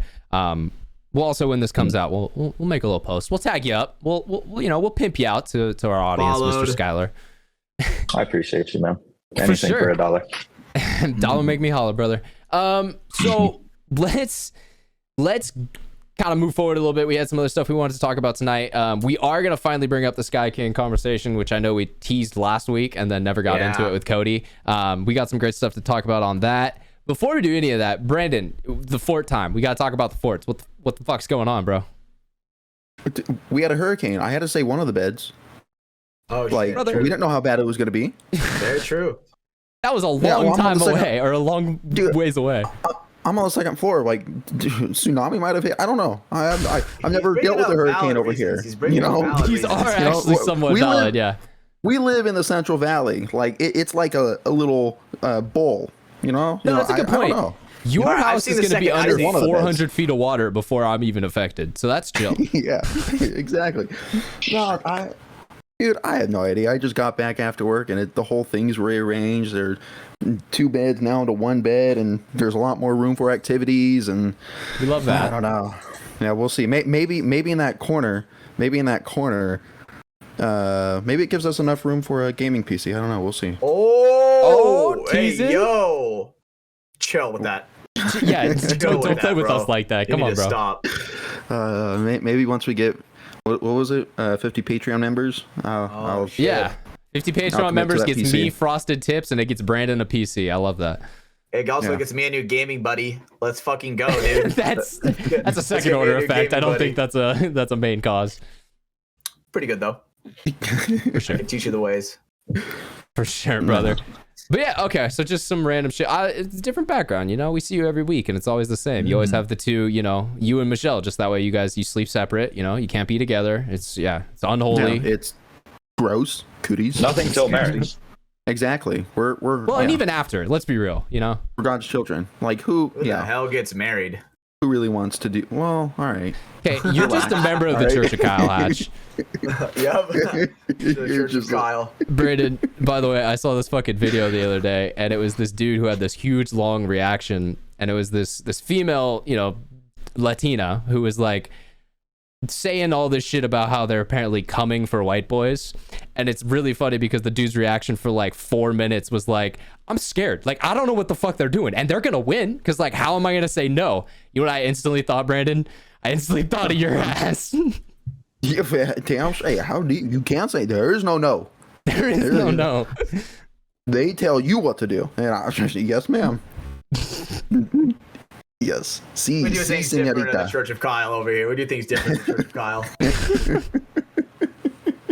Oh man, dude. You know what? One day I'll read like a Proverbs or whatever the fuck it's called from the Church of Kyle. Proverbs, yeah. We gotta find. I wonder if they actually ever wrote the verse. I know they were talking about doing that. That'd be funny. Verse, that's what it is.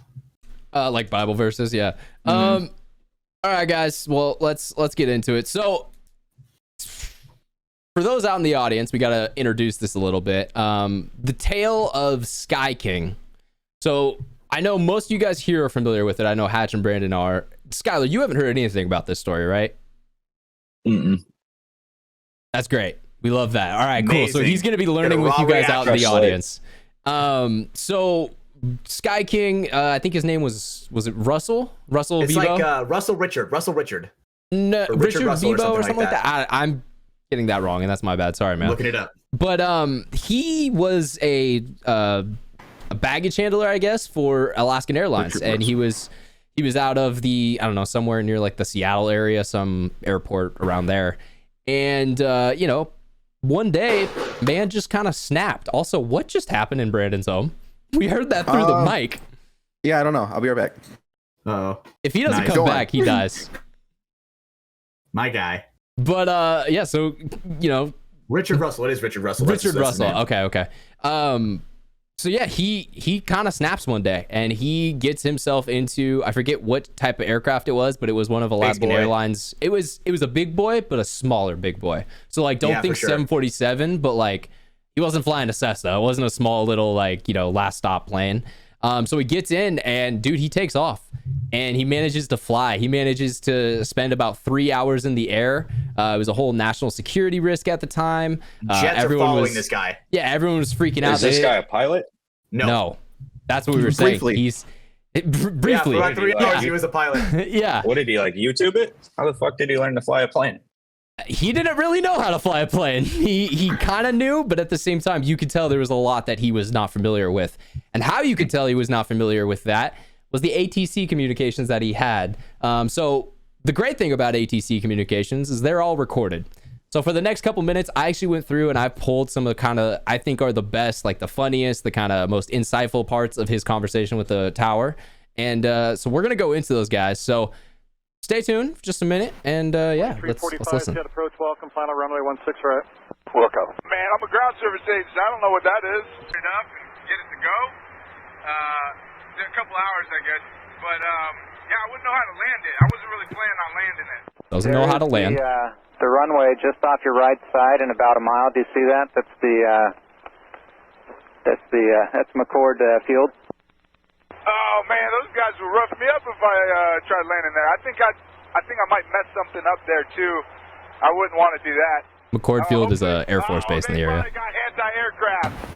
No, they don't have any of that stuff. We're just trying to find a place for you to land safely.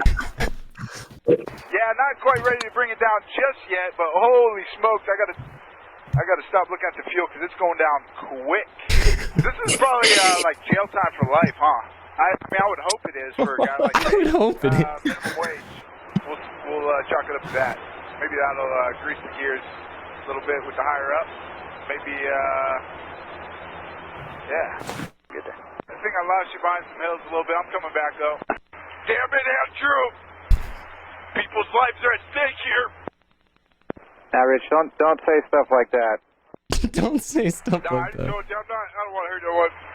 I just want you to whisper sweet nothings into my ear. I got a lot of people that care about me, and it's going to disappoint them to hear that I did this. I would like to apologize to each and every one of them. Just a broken guy. Got a few screws loose, I guess. Never really knew it until now. I'm going to land it. In a safe kind of manner. I think I'm going to try to do a barrel roll, and if that goes good, then I'll just go nose down and call it a night. I feel like I need to be, what do you think, like 5,000 feet at least to be able to pull this barrel roll off? Putting on the ground. All right. Nah, damn it, I don't know, man, I don't know. I don't want to. I was kind of hoping that was going to be it, you know? Not for long, I feel like one of my engines is going out or something. And then that was kind of the last ending of the time. So yeah, he completed a that's cool, by the way. He completed a barrel roll, which no one thought could happen. Actually, the engineers on that plane didn't believe that would be possible based off the aerodynamics of that aircraft. And so he pulled it off. You guys will see on screen during that. I shared it with the guys in the cord, but he pulls up about 10 feet from the deck. Like he barely got out of that barrel roll, and you know he probably was feeling all crazy seeing the ground just rush up at him like that.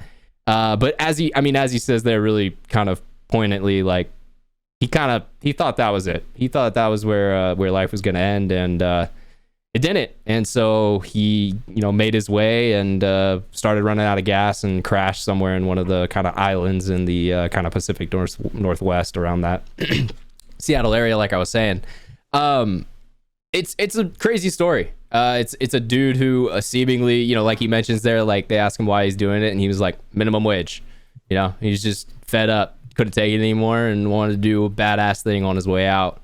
And so I think that's why the story of Sky King does resonate with a lot of people, because it's that kind of culmination of, I'm fucking pissed, man. Like, I don't want to do this anymore. And one thing I just want to say about it is, dude, me personally, I would give almost anything to feel what the fuck he was feeling in that like 3 hours. Could you imagine the chemicals that are just rushing your brain? Like, you're gonna die, like, or you're completely fucked. You're gonna get arrested for the rest of your life. You're flying a plane, which you've never done before. Exactly. You have this entire plane to yourself. There's an F-15 on your... Dude, you know what I'm saying? It's the feeling you must have in your mind. Dude, that guy was free for like 3 hours. Like, truly free. Trust me, bro. He wasn't free. You don't think so? Nope. I mean, the guy, like, realistically probably could have done like whatever he wanted in the plane. But he was just like, you know what? It's fucking freaky, man. And die. I mean, so I guess that's a good point. What do you mean he wasn't free, Sky? Because, like, I kind of feel like he was at that point. Like, yeah, I agree. He got past the hard part. He got the plane off the ground. Yeah. He's fucking free as a bird, man. Free as a bird, Yeah, that's a great reference. I guess that is the only way to put it. He knew what he was gonna do. That's such a crazy concept. He's probably at peace for a minute. Like, the feeling of just like looking at the ground and just knowing that he's just fucked, especially it's like the fuel bar is getting real low. He's like, whoa, I'm at like 700 pounds. Holy crap, that's going down fast. Yeah, that's crazy to think about. Yeah, no, and I think the other thing that's kind of that gives people, I don't know, reason why they feel like more okay with this is just it's not like he hurt anybody. Yeah, like, and that was obviously his intention the whole time. He did have that funny moment where he's like, people's lives are at stake here, Andrew. But I really don't think he ever wanted to hurt anyone. Like, I don't think that was his nature going up there. And it became pretty obvious to people within, the first hour or so that, like, this wasn't another 9/11. He wasn't trying to go, cause a terrible action in, like, downtown Seattle or something. It was the dude's way. He decided to go out, and I think that's kind of poignant. I wonder if, like, when he was going down, or at least choosing the place to put the plane down at. If I guess the weight of the whole situation, a reality almost set in, if he regretted his decision at all, I that's in that instance, I want to know what his thought process was.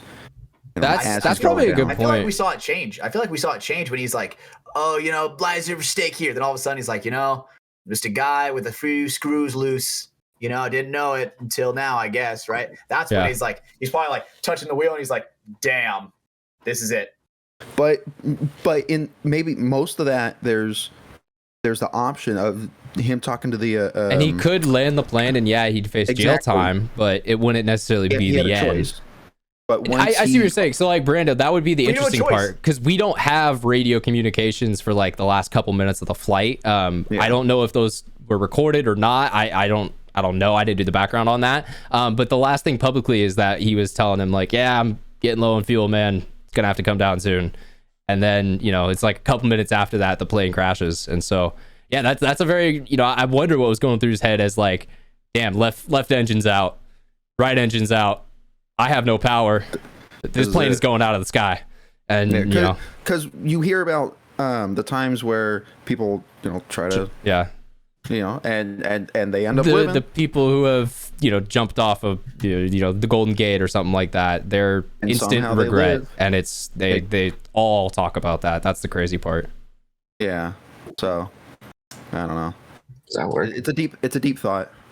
It's a very deep thought, because it's like I look at it like, when it comes to him being free, he could have like what Brando chose. He could have chosen to take the life in prison for hijacking a fucking plane. Oh yeah, that would have been at least 10 years of his life, at least minimum. Even with no no malicious, any of that stuff, first time offender, all that, it's at least 10 years, without a doubt. But it's just, he had the freedom of choice, and he's like, you know what? Fuck this. I'm going out.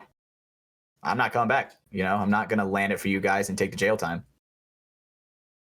And also, but I think at the same time, didn't want to hurt anyone. Didn't want to. He put it down on a remote island in a bay. Like he clearly was not trying to like hit a neighborhood forest, or something. Right? Like a forest or something. Yeah, just a forest. Just kind of, and that's why I mean like an island. It was literally like 100-foot island that like is just by itself. Like there wasn't much out there. But yeah, man. So that was, I don't know, something I want to talk about tonight. Introducing that to you, Sky. So now you know the story of Richard Russell. And Sky knows about Sky King. Yeah, you better get that salute up. Come on, brother. Hatch. Have you guys seen the Killdozer thing? That's another great one. Guy. Yep. That's. Yeah. Do you guys know about this story, Hatch? Are we allowed to use that word? Yeah, that's a fine word. Oh, okay. It's a Netflix documentary. That's the one where the guy, no joke, goes like, not psychotic, but he's kind of like fed up, kind of like this guy. Oh no, he fucking loses it. And he goes in the like a tank or some shit. But I'll say it's a similar type of like, I'm not just like going crazy and like having a mental breakdown. Yeah. No, I am methodically for a year and a half building a tank out of a bulldozer, and I'm going to kill this whole town. Like that was his was worse, I would say, than Richard Russell. Because he had a plan of like hurting people, right? Killdozer. It wasn't, and I will say he didn't try to like, it wasn't like he was trying to, I guess, murder. Like that wasn't his thing. He literally went to all of his neighbors though and just destroyed all the property he could, try to just do as much damage as possible, because he was just pissed. And same type of thing, he ended up taking his own life at the end of that as well. What was he pissed about? What are you gonna say, Sky? He's businessman, and they kept I think they kept blocking a bunch of his permits, like zoning permits or whatever. Mm-hmm. So he went to all the city council members' houses, like the city council members' houses, businesses. And this was like super small town, like couple hundred people. Yeah. So it's like one of those, they're doing it on purpose to like, not allow him to do what he wants. Oh, I see what you're saying. Corruption. Mm-hmm. Yeah, the governmental corruption. He was fighting back, Fucking amen. Man of the people. Amen. Man of the people. For sure, man. Well, yes, guys. So, I mean, it was a great time having you on tonight. We're going to keep going for a little bit longer, but I did see your message. You just want to, get out of here. No, it's no problem, man. You gave us about an hour and 50 minutes of your time tonight, so I more than appreciate that. Yeah, we appreciate it. One last time, what is the name for Draco's? It's just Draco's Mobile Detailing. Okay. So you guys, check that out bro, on I'm Instagram. I have my homie's in San Francisco right now. He's got a returning work truck tomorrow, so I got to go detail right now. Nice. There we go. Fuck yeah. All right. He's got to get some work done. I'll send some pictures. For sure, man. Yeah, we'll throw those in. Little, resume at the end. But yeah, had a great night. Yeah. Appreciate you, man. We'll talk soon. Appreciate you guys. I'll try and get out to the field and see y'all. For sure, brother. Have a good one. Later, boys. See you, guy. All right, God. Thank God he's gone now. No, I'm just kidding. Jesus Christ, Dad. You gonna instantly start shitting on our guest?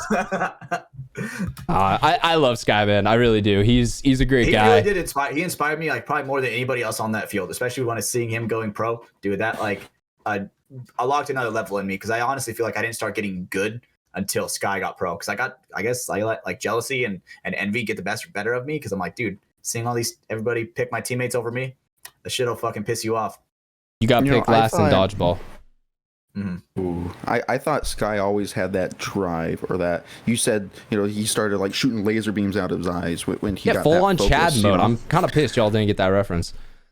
Well, I did. I did. But I just thought that's how he was playing paintball the whole time. It's because I only knew him when he was on the pro squad. Yeah, so I don't know. It's cool. It's cool to see him at a deeper level, Yeah, I mean that's one of the things I love about this podcast is it's always fun to be able to kind of shoot the shit with someone for an hour and a half. You learn some shit. Like, guys, I knew Sky for 2 years. I never know that he spent time in an English prison because he tried to illegally enter. That's crazy. I remember him telling me that like one night when I think it was like that one tournament, we were pretty drunk. I'm pretty sure I remember him telling me that, but I was also pretty sloshed, so I guess I didn't remember the whole story.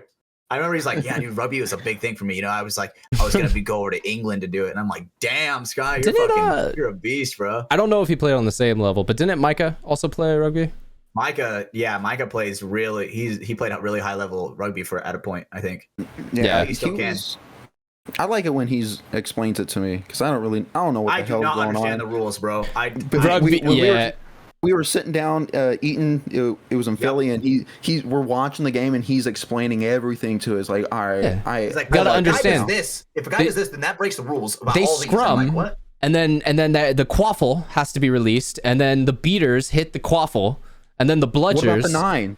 Also come what in. About the 9? The 9. I don't know, but then he made it in for a try. He tried, but he did. Brandon, you didn't even get it. I was saying fucking half Quidditch terms there. All right.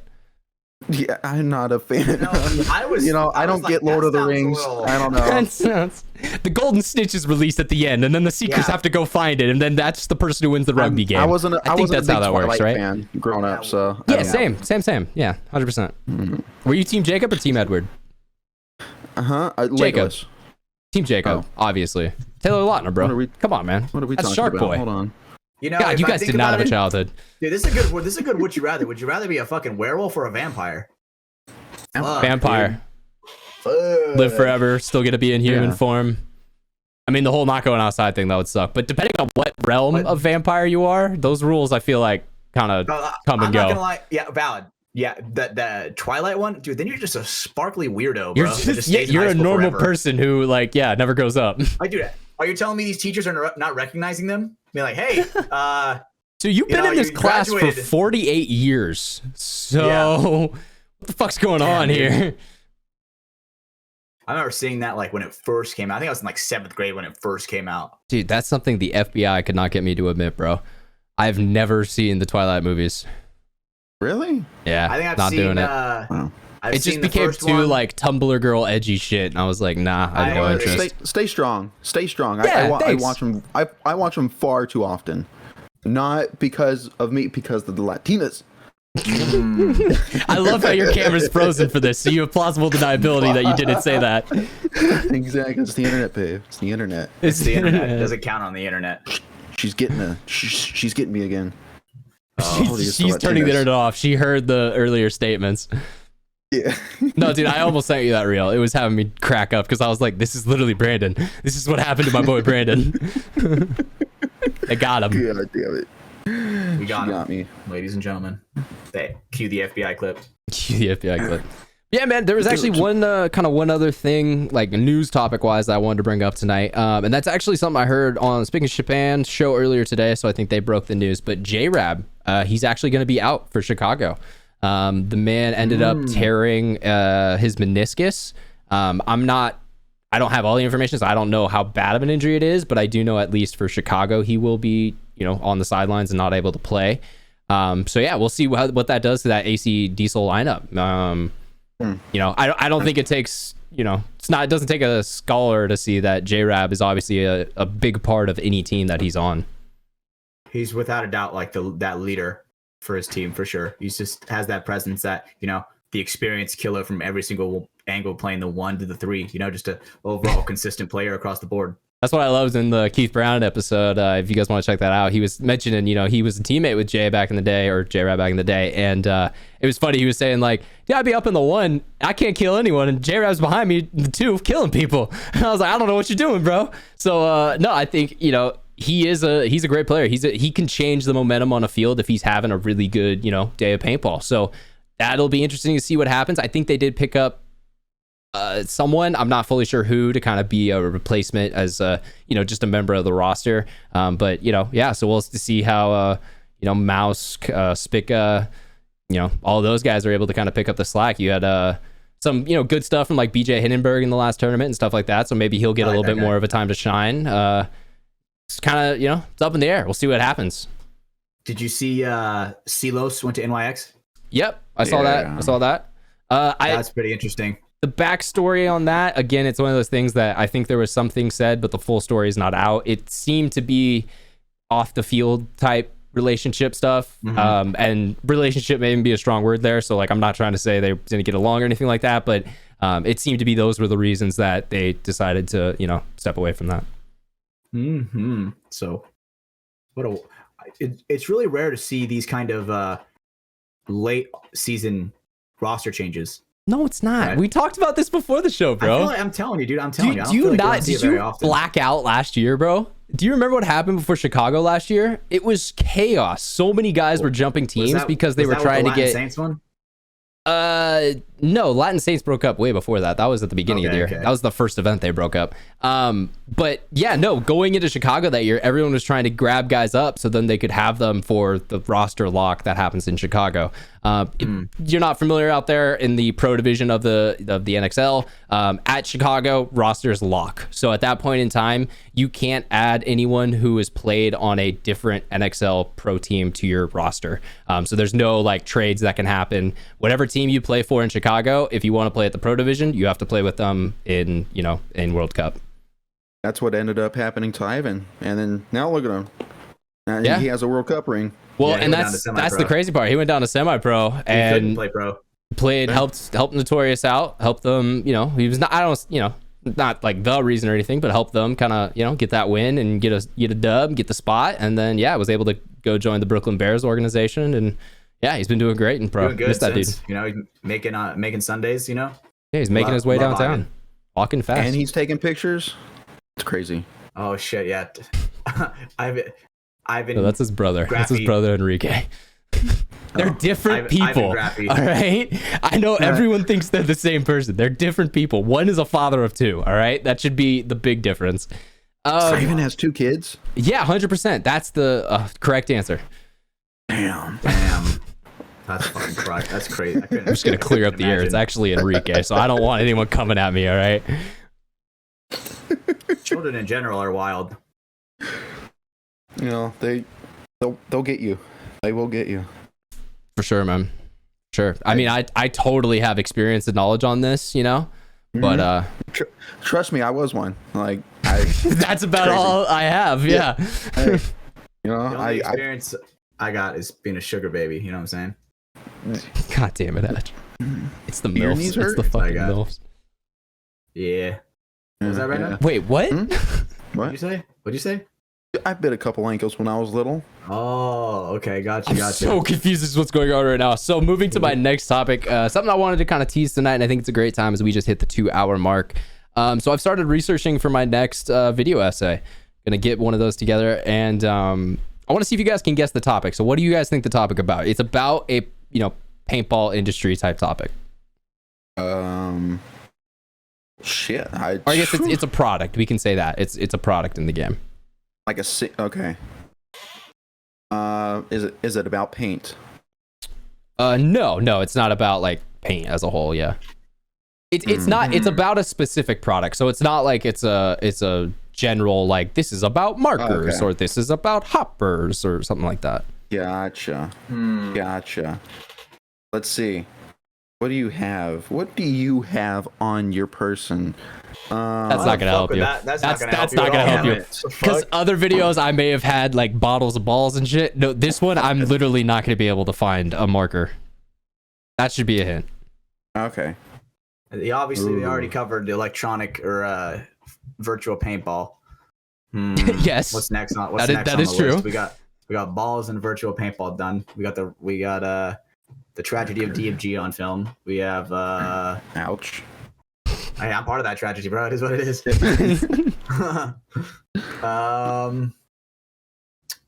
Fuck. You said a marker. Think old school. Think old school. Yeah.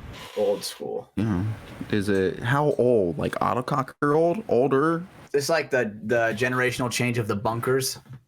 No. So Brandon, you were getting close there with autococker old. It's around that time frame. At least that's when it started. Yeah. That's when it started. It was towards. I guess it was kind of baggy pants. No. Yeah, dude. Imagine if I made a whole 10-minute video essay about like baggy JTs. That'd be fucking amazing. I could not write good enough content for that. It's like these pants are very, very, very, very, very. And then it's just like that for the whole video.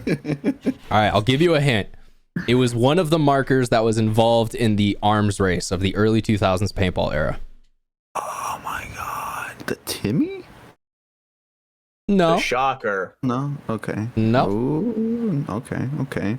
Oh, Angel. Was it about? Yeah, there you go. Hatch finally got it. So, announcing the next video essay topic, I've started to be doing my research. Figured out Angel. So they're a sub company at WDP, and there's a fuck ton of markers. Angel LCD, Angel 2K2, Angel IR3, Speedo 3, Speedo 4, Angel 4, Angel 4 Fly, Speedo 5, Angel G7 Fly, Angel 6, Angel 1, Angel 1 Fly, and then the Angel 1 Fly SE, which was their last marker they ever created. So my call is to, if anyone out there has no knowledge of any of these markers, maybe they have one and they're, sitting in the back still or something like that, hit me up. Any extra or additional information helps. Also, if I get my hands on one and shoot one, that'd be fucking money. Maybe that's the whole reason why I'm doing this video. So if someone out there has the ability to kind of make that happen, or maybe knows someone who can make that happen, hit me up. Let's figure this out. Let's talk. I would definitely appreciate that. We'll get our hands on it. Mr. Angel, can you send one of every gun and then we'll send it back? Oh shit, that's a great idea. So WDP, the company that owned Angel, they're dead. Completely bankrupt dead. So there's no Mr. Angel who's gonna be sending us guns. I was hopeful. That was a wide net for the Mr. Angel. But I mean, the other thing that's cool about Angels is that's also going to include information on, they had their air systems, the Govern Air in the late 90s, and then the Angel Air, which had a fucking LCD screen on it for no reason. They also had the Angel Eyes. Never came out. It was a product that everyone, it was a mysterious thing. Will it ever happen? Knew about it. Yeah, everyone wanted a pair of Angel Eyes. Yeah, if you surfed YouTube in like the late 2000s, early 2010s, dude, you had to have seen a paintball video about the Angel Eyes. For sure. And that's where I first learned about them. That's like the shit that the Arkham Knight wears, They look so like alien bug just futuristic. Sick. Yeah. But yeah, so stay tuned for that, guys. There's no current ETA on the project. I want to get it done before, we head over to Chicago. So that's the hope. But yeah, we'll see, how long it takes. Like I said, starting to gather my notes, got my couple note pages. That becomes a script on a piece of paper on the internet, and then that becomes narration, which then becomes a video, and all of that takes a fucking fat amount of hours for me. It'll be done eventually. Damn, old school stuff. It's I don't know why it reminded me, but when I was in Washington, talking to my grandparents about all the paintball stuff, everything going on. Yeah, General Rick. The General. Rick. But for a great rogue late, you could get online, go to the General, and save some time. Damn. Yeah, call 1-800-IRONMAN. JG Wentworth. But I was talking about like a point or something, and FREE, that spells free. Jesus Christ. CreditReport.com, baby. I broke him. That's what I was trying to do the whole time. All right, sorry. Continue, Brandon. Jesus. I was mimicking like shooting right, coming out of the bunker this way, and then I went like this. I was like, yeah, I snapped out the other side, and my grandma like in mid snap, she goes, "Why are you shooting left-handed?" I was like, and like, that was my reaction. And my dad's like, you have to shoot both ways. Yeah, you can't Kentucky left-hand anymore, bro. It was only they shoot and then they cock with the other hand. You know, back when she played. And then so you had either like a lefty or a righty gun essentially at that point. Yeah, and then eventually the hoppers were right feeds. So so they would come kind of diagonally into the gun and then up, and so that way you could still see in front of you. Yeah, and then they make some left hand the left feeds, but everyone left feeds are rare to find. Dude, it was just funny, like mid conversation. Why are you shooting left-handed? I got it, Grandma. I got to. Because Colt Lucow does the same, and he's gonna shit on me if I don't. All right, Grandma. Don't worry about it, Grandma. Yeah, the game's changed. Yeah. Jesus. No, and that's funny because at one point in time, they were some of the best players of this random thing that we do in the world. And, if you took them in their peak and put them against Impact today, I don't like how that's going to end. I mean, Impact's going to wear it. They're going to put some paint on people, but it's not going to end great. Like put them in the woods. I'm trying to think of you bring up a great point, Brandon, because if they go into the woods, all bets are off. That's a completely different game. Yeah, it really fucking is, man. Like that's the old man's game. Especially with their like 45-minute game timers, and like it was a different game completely. And that's the thing. If you take, let's say, I don't know, throw together like an all-star team of the top pro guys and put them in that format from that day. Yeah, I think your dad at their peak, not your dad, sorry, your grandfather and his son at the time, your dad, but they may have a good chance there.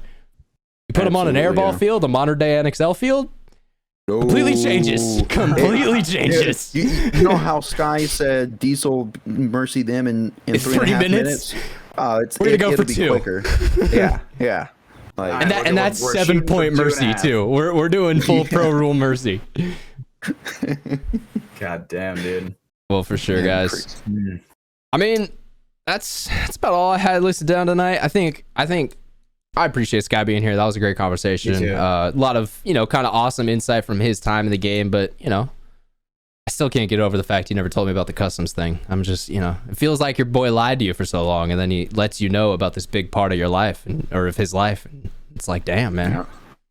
Maybe, he didn't tell you because he wants to forget it. He's like, dude, fuck this shit. I'm out. I don't blame him. At the same time, like, I would black hole that from my memory as well and try to just not remember it. As well as the other thing he told us about. Are we editing out the candy? Don't even say that because I might have to bleep that now, but I don't know. So if his other story makes it in, you guys know what it is. Leave it in. So if we edit it out, everybody's like, what the fuck? The candy. That's all you guys need to know. But yeah, I guess we had him on. We talked about some other shit. I think that's about good. I mean, wait, Hatch, you were gonna say something there? Let me think. God, we I guess we don't have a code word of the week. Yeah, we got to think of a code word of the week, dude. What's up, Brando? You got one? I don't know. Fly like Sky King. You brought Fly like Sky Rickett. Sky Rickett in the Rickett rig. Sky King Rickett. Sky King Rickett. Oh, I like that one. Sky King Rickett. Okay, all right, yeah, that's a little collaborative one tonight. So Sky King Rickett. That's what we're gonna do. There we go. It had to be something with Sky King and Sky because they're both Sky. You know what I'm saying? That just made too much sense. Like it couldn't. Yeah, We can't give up that easy pun. We're too ignorant. We gotta keep the bubble small. Once we have something that good. All right? We ignorant. Once the bubble's that small, ain't no we're bursting it. Ain't no way. But yeah, guys. I mean, for our new listeners, you made it to this part of the show. Yeah, hit up Hatch, hit up me, hit up Brando with our code word of the week. That way we got, we know you guys made it to the end of the show. We know that you were rocking with us all the way to the end. We appreciate our kind of true homies, because I feel like that's what you guys are. You sit there every week and listen to our bullshit. That's usually with a guest. So at this point, you're my friend. I can't even say otherwise. Appreciate the support from everyone out there. Well, I mean, Brandon, we're friends. Actually, no, sorry, we're coworkers. We're just coworkers. You're my pal. Coworkers. But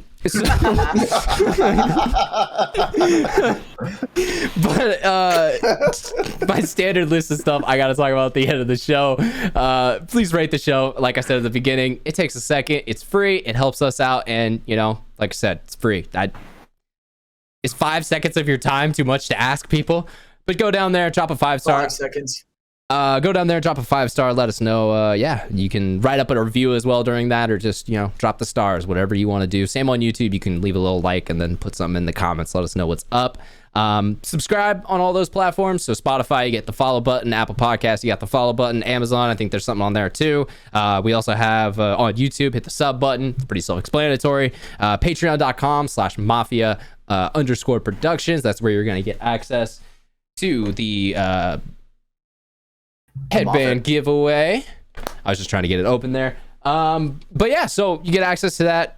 We also got the ad-free shows available on there. That's where all the bonus content goes and lives. And yeah, it's a good time. You get to hang out with your friends. Like I mentioned earlier, you can get signed up for a free trial if you just kind of want to see if it's going to be worth your time and money. And I totally understand. So you can head over there. When I hit 50 Patreon members, my tips are going to be frosted. But time is running out, and I'm gonna be honest, I don't think I'm going to have to do so. So hopefully I do. That would be cool. But yeah, you guys need to pick it up out there. And come on. Moving forward, lastly, our two sponsors for tonight. We appreciate them once again. NECTR Energy, head over there, use code MafiaProductions. And Liquid IV, head over there, use code Mafia_Mafia. Kill it. Chug, chug, chug. I love it, Brando. I love it. Every week. Starts it when we start the show, ends it when we end the show. Oh, it's so warm. This is why you can count on Brandon. I don't care if you're my young Jamie who sits on the screen and only looks things up and doesn't say much. I want to trade you for the world, Brando. Thank you. Yeah, that is a hat. Thank you, coworker. I was gonna end this by saying we're friends, but yeah. So at Sports Cable, that's at you, buddy. Got through the sponsors. There was something else I wanted to mention. Oh, yes, on Spotify. So this is a thing that me and Hatch kind of figured out this last week. If you guys over on Spotify, you can ask a question for the podcast. So after each episode of the show, there's a little poll interaction thing that comes up. And yeah, so if you guys want to, maybe you have a guest request, maybe you something that you're curious to get our opinion about, or you just want to send in something random, that always works as well. Maybe you want some knowledge, some genuine paintball knowledge. We'll let you know. I'm gonna forward all those to Hatch, or maybe I'll just give you bad advice myself. I like that. I like that one. I like that. Just the camera guy gives paintball advice. Love it. Just shoot him. Just shoot back. Don't sit there and not shoot. That's my biggest piece of advice I can give anyone. Shooting, talking, or moving, you're losing. Exactly. I like that saying. I'm trying to get us out of here. Spotify, just go ask us a question. You can do that. It's on the app somewhere over there. Perfect. Awesome. Great. I've talked for 2 hours and 14 minutes, and that's usually how my brain gets at the end. Puka Gang, shout out to all the photos. Yeah, guys, if you ain't Puka, your ass. That's a podcast.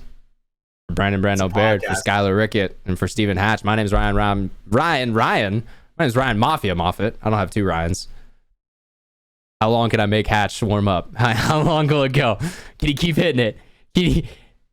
And take us home, Hatch. Go. Bye. All right, we'll see you guys on the next one.